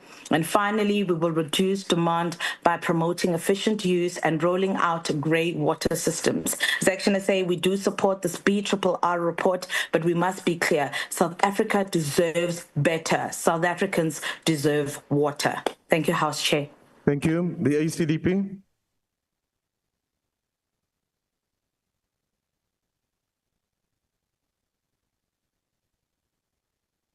Thank you, House Chairperson. I present this response on behalf of our ACDP President, Reverend Dr. Meshwe, in noting the BRRR of the Portfolio Committee on Water and Sanitation.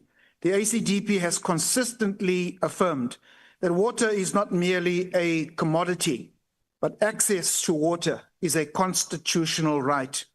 We welcome the legislative refinement of the National Water Resources Infrastructure Agency earlier this year, which sought to strengthen governance and accountability in the sector.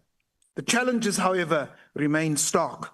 The Portfolio Committee itself cautioned in April that ineffective planning, poor management, project management, and corruption continue to impede delivery.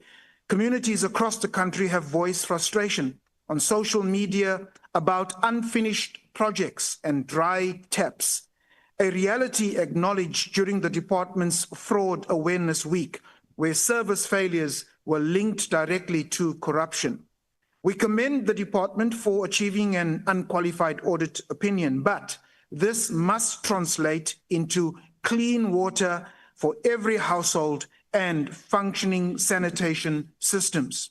The ACDP calls for urgent corrective action, transparent reporting, and ethical stewardship of resources. Water scarcity and mismanagement is life-altering for the worse and erodes community pride and trust. This situation must be turned around. And as legislators, we must ensure that every rand spent delivers the life-giving water that our people need. I thank you. Thank you, Honourable Member. The UDM. Niks om te sê, voorsitter, ons stem saam. Dankie. Rise. Dankie. No declaration. We support.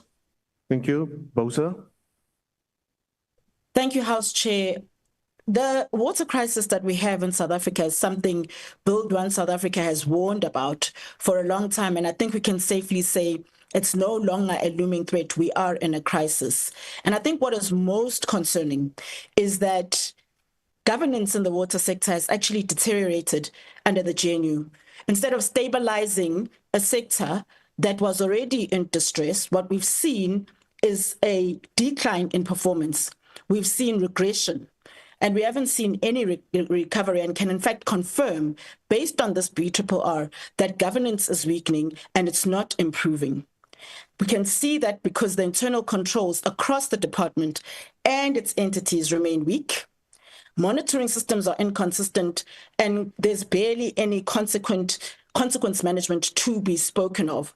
There's historical regular expenditure of 4.8 billion and unauthorized expenditure of 641 million, which remains unresolved. And the department, as previous colleagues have confirmed, achieved only 58% of its annual targets, which is down from 70% the previous year. When you look at all these failures, ultimately what they represent is they represent water projects that were not completed. They represent treatment plants that are not maintained or rehabilitated. And ultimately what they represent is communities that are left without safe drinking water, businesses that are not able to operate because there is no water, municipalities and clinics and schools and various police stations and other municipal entities that are actually not able to operate because there is no water. The country's 10 biggest metros and dozens of those municipalities are showing signs of systemic water distress, and there is no decisive actions. What we're calling for as Build One South Africa is the professionalization of the water sector, enforce accountability in failing municipalities, protect infrastructure from criminal syndicates, and partner with the private sector and NPOs to accelerate delivery where necessary. ATM? Al-Jama? NCC? PAC? UAT? Good? ANC?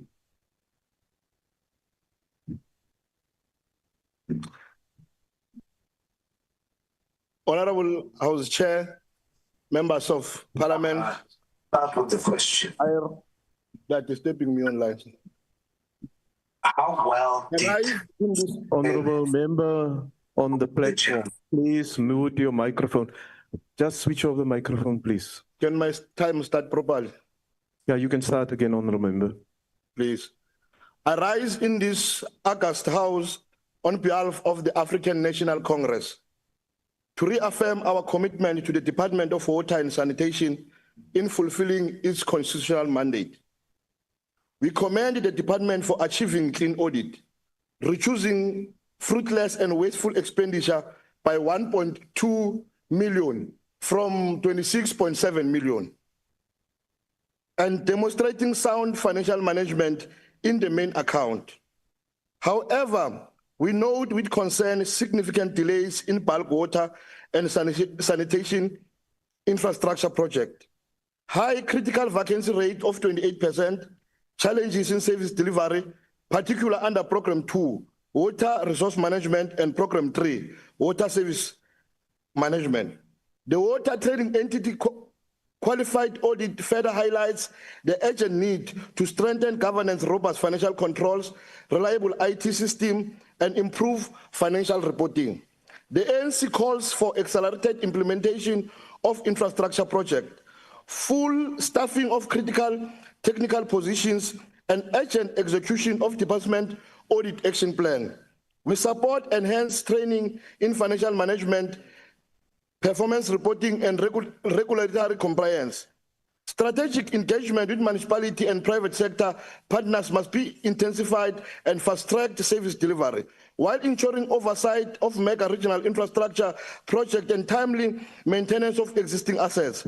By addressing these challenges, the department can accelerate the eradication of bucket sanitation backlogs, complete bulk water project, create jobs and provide sustainable, equitable water services, ensuring all South Africans enjoy their constitutional right of safe water and sanitation. The ANC family supports this PLENARY. Thank you very much. Thank you, Honourable Member. Honourable Members, I put the motion again. Are there any objections? Yes, Honourable Member. Yes, the MK party objects. The MK party objects. Are there any further objections?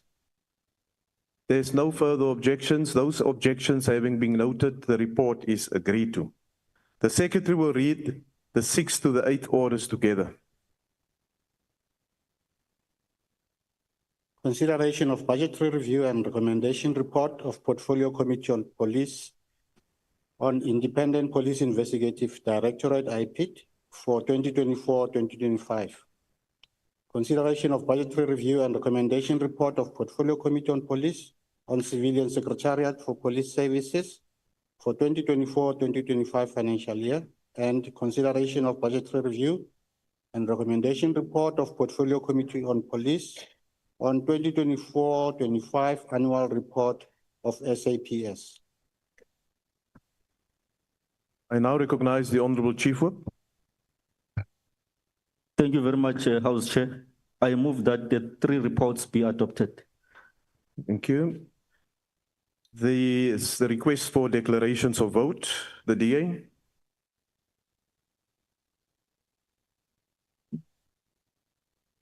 Thank you very, very much, Honourable House Chair.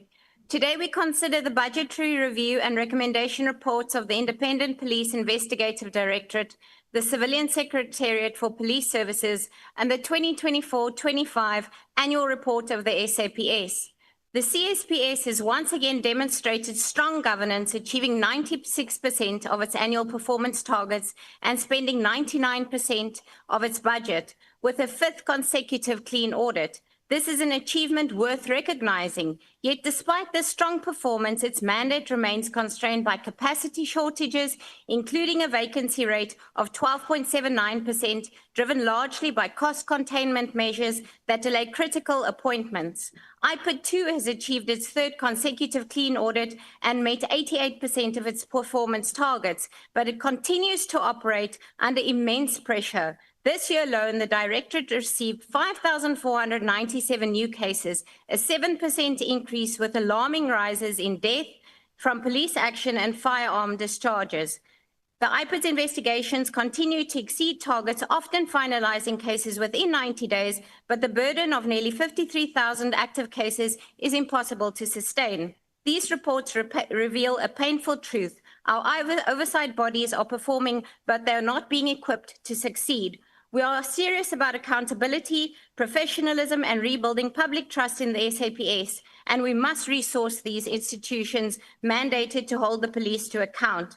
We therefore support the BRRR recommendations calling for increased funding, urgent filling of vacancies, and enhanced ICT and forensic capacity for both IPID and the CSPS. South Africans deserve a police service that is professional, accountable, and capable, and that begins with properly supporting the institutions that oversee it. I thank you. Thank you. MK. Thank you, Honourable Speaker. As MK Party, Mkhonto oversees, we have nothing to celebrate. How can you celebrate a clean audit? How can you celebrate 99% spend when the facts of the matter, and you all know this, police stations are understaffed. Police stations don't have vehicles.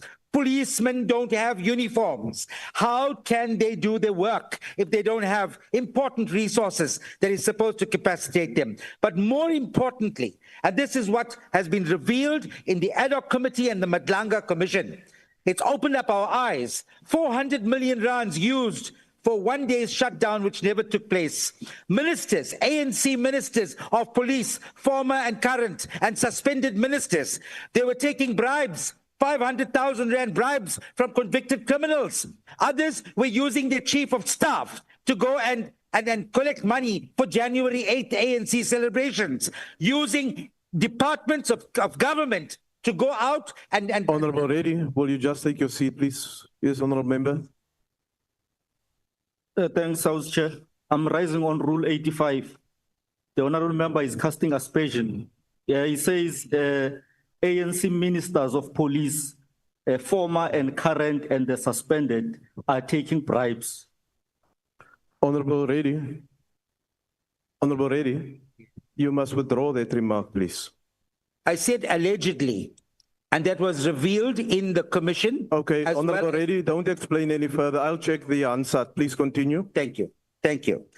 So, Chair, the allegations of all these ministers, let's take one example.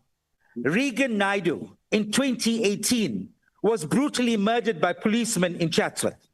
Up to this day, his wife and his child, his parents, are still seeking answers from IPID. How can we stand here with a clear conscience and support these BRRRs, knowing fully well that the police, right from the top, is corrupt to the core? And here I'm not speaking about all of them. Some policemen and women are doing a great piece of work. As MK Party, we salute them. But we can see that if right at the top, where generals are being accused of taking bribes from criminals, police ministers stand accused of taking bribes from criminals, how do you expect a local police station to ensure that there's law and order? As MK Party, we will be betraying our people if we cannot stand here today and say we reject these BRRRs in the interest of the communities we serve. That is why MK Party is the true voice of our communities. And that is why what happened in Ward 17 will continue to happen even in the next local government election. Honourable Member, Thank you. your time is now expired. Thank you. The EFF.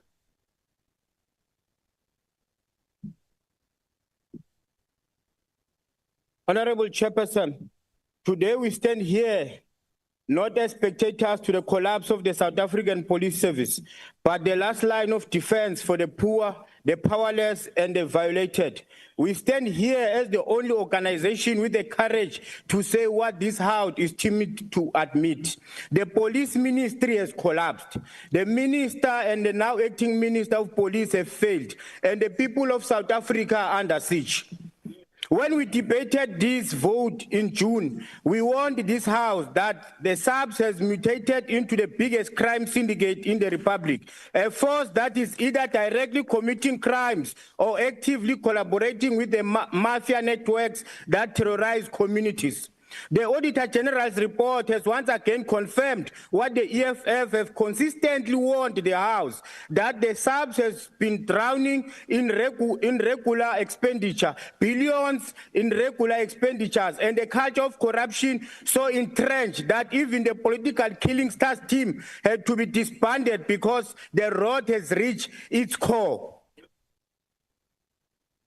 This, Honorable Chair, the GNU is failing to guarantee basic safety, justice, or accountability for the swathi of our population. The frequent murderous, rampant sexual assaults, and the widespread abuses of power by those sought to protect citizens point to the systematic collapse rather than progress. Only an EFF-led government armed with genuine political will and revolutionary decisiveness can restore the dignity of the SAPS badge and return policing to its rightful purpose. The EFF will rebuild a disciplined, incorruptible, and a community-rooted police services that will protect our people and protect its citizens. The EFF, as a vanguard of the poor, refuse to rubber stamp this decay. We refuse to normalize. Remember, your time is now expired. Thank you. Data review and recommendation. Thank you. Thank you. The IFP.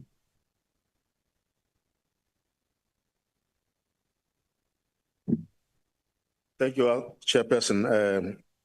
Oversight and accountability in our policing institution are essential to public trust and safety.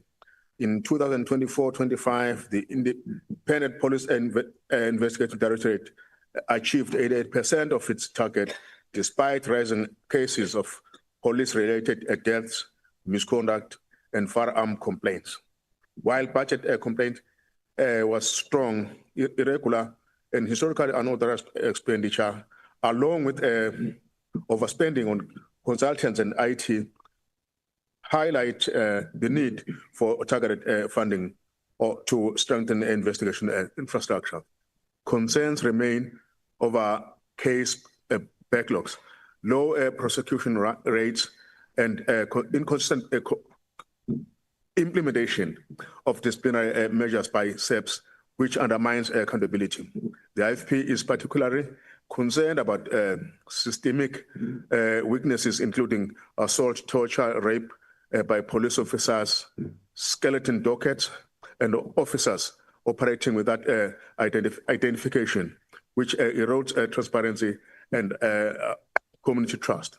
We welcome initiatives to enhance coordination between IP, the Civil Secretariat for Police Services, SEPs, and the NPA, support the strategic focus on high priority of offenses and a safeguard for common assault and firearm cases.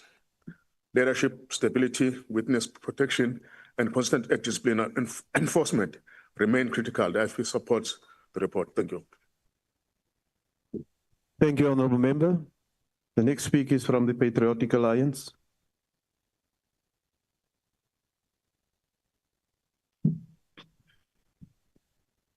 Thank you, House Chair, honourable members. In noting the BRRR, the Patriotic Alliance reaffirms its commitment to building a safer South Africa where law enforcement operates with integrity and accountability. Effective policing and oversight are essential to restoring public trust and combating crime. The BRRR highlights critical issues across the entities. IPAT, persistent resource constraints and delays in investigations undermine its ability to hold police officers accountable.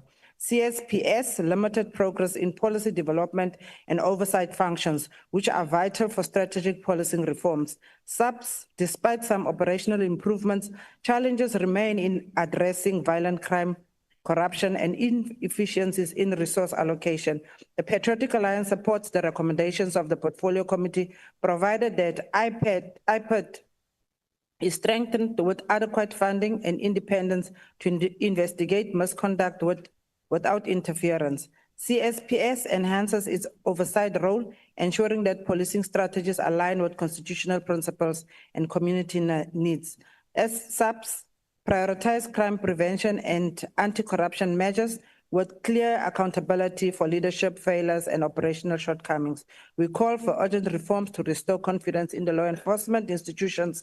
We urge Department to implement corrective measures that ensure transparency, efficiency, and the safety of all South Africans. I thank you. EFF Plus.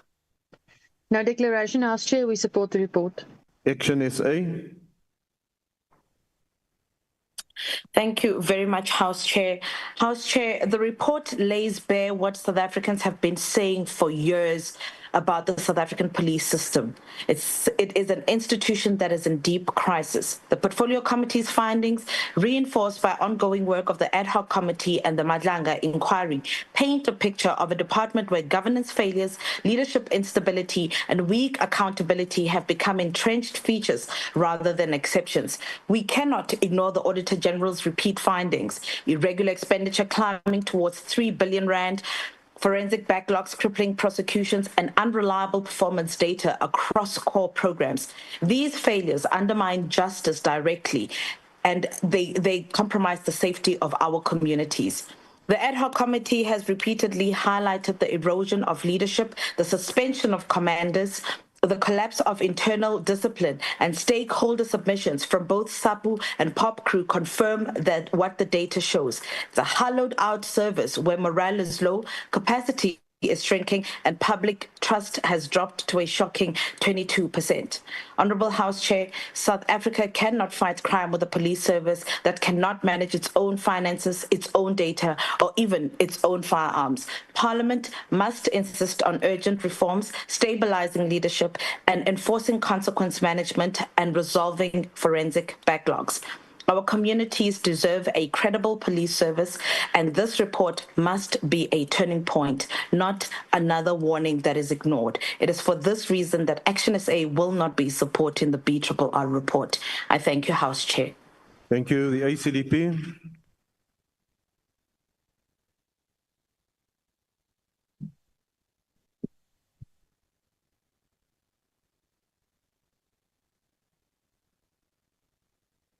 Thank you, Honourable House Chairperson. I present this response to these BRRRs on IPID, CSPS and SAPS for the 24-25 financial year.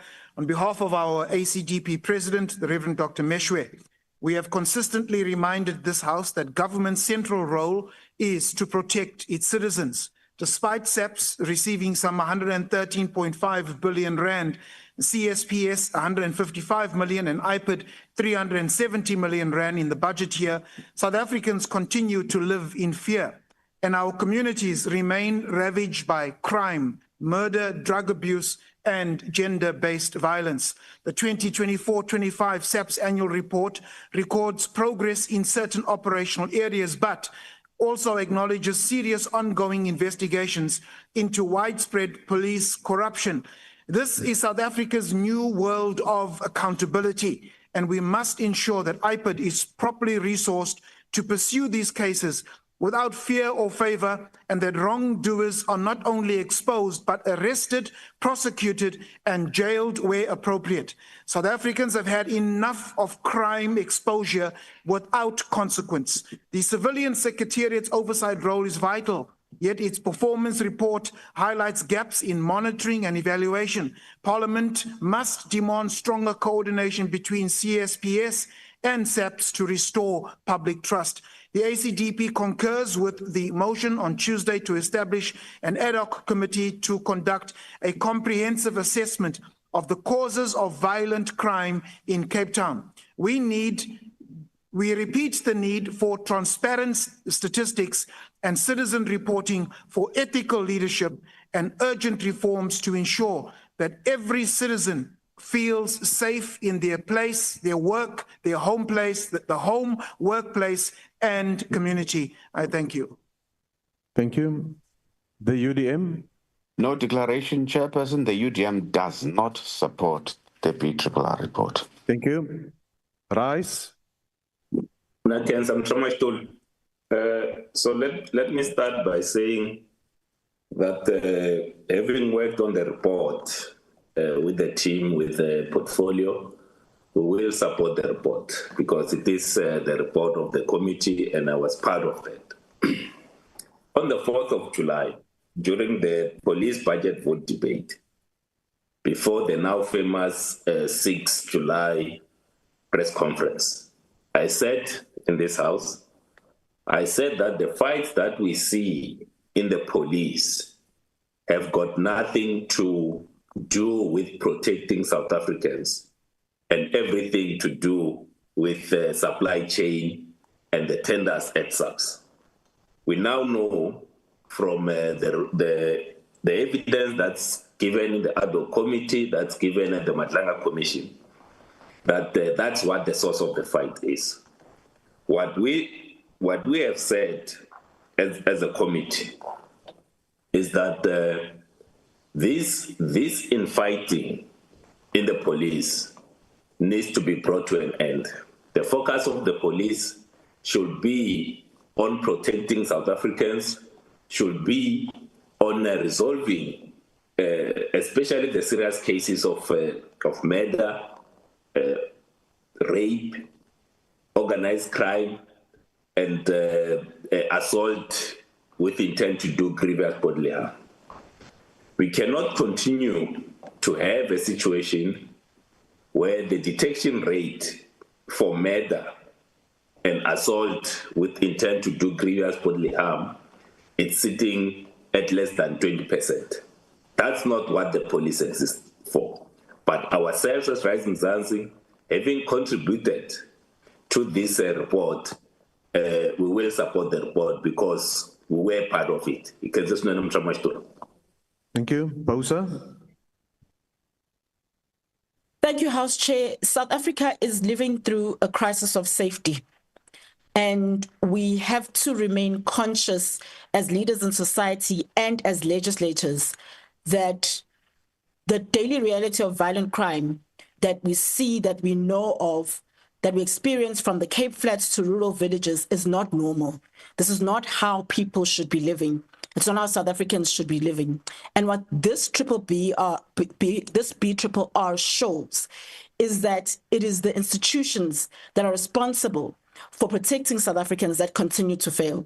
What we see in the BRRR is deep institutional weaknesses across SAPS, IPID, the Civilian Secretariat, and actually what that then translates to is the direct lived experience of fear and of violence that is in our communities. What you see in this BRRR is instability in the SAPS leadership. You see persistent vacancies across detective services. More than 5 million in public money has been spent paying for suspended officers that are sitting at home while criminals roam free. And that's a moral issue. It's a moral failure. And then you see IPID itself, which remains hamstrung by capacity constraints. There's slow investigations. There's an overwhelming caseload. And what then happens is that police misconduct persists. And so what we see is that these institutional cracks directly shape the country's crime landscape. And that's why we have 167,000 people in jail, which is only 0.2% of the population in a country where violent crime rates exceed those of many war zones. What communities need and what we call for as Build One South Africa is centralized, professional, accountable policing, not the bureaucracy that delays action that we see.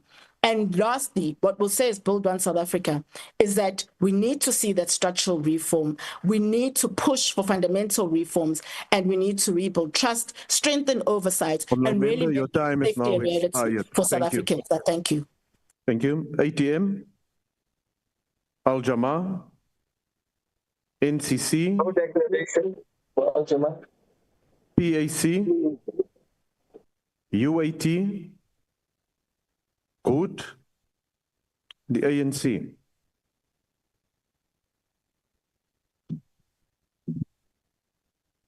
Thank you very much, House Chairperson, honorable members. The ANC supports the budgetary review and recommendations report of SAPS, CS, PS, and IPID for the 2024-25 financial year. The fight against crime is one of the apex priorities as outlined in our manifesto as the ANC that we commit to build safer communities. We are concerned about the high levels of crime in our country and within the SAPS entity. We urge the police and other law enforcement agencies to intensify the fight against crime. As citizens, we also have a responsibility to assist the police on the fight against crime. The police alone cannot win this battle against crime. It needs a collective responsibility from all stakeholders to overcome. We have noted the emergency of crimes of extortions, construction mafias that undermine service delivery programs and create a hostile environment for business activities. IPID reflects a directorate that continues to embody the constitutional promise of independent oversight over policing, a cornerstone of our democracy. We welcome IPID's third consecutive clean audit, a clear indication of disciplined financial management, ethical leadership, and an unwavering commitment to transparency. At a time when public confidence in its in-state institutions may be actively rebuilt, IPID stands as an example of good governance and accountability in action. Honorable members, we note the significant improvement in overall performance with 88% of annual targets achieved, including exceptional high performance in Program 2, 3, and 4, in critical areas such as death in police custody, death as a result of police action, rape by police officers, torture, corruption, and other serious misconduct. IPID exceeds many of its investigation turnaround targets. These achievements reflect a directorate that is working tirelessly under constrained resources to protect communities from abuses of power and uphold the rule of law. However, this... Honourable Member, your time has expired. The ANC supports this. Thank you very much. Honourable members, I put the motion again. Are there any objections? Yes, Honourable Member. The MK Party objects. The objection is noted. Action SA objects, Chair. Thank you. Yes, Honourable Member. EFF object. Objection is noted. Are there any further objections? And with those objections being recorded, the vote or the report is agreed to. Honourable members, I request you to stand and wait for the presiding officer and the mace to leave the chamber. That concludes the business for the day and the House is adjourned.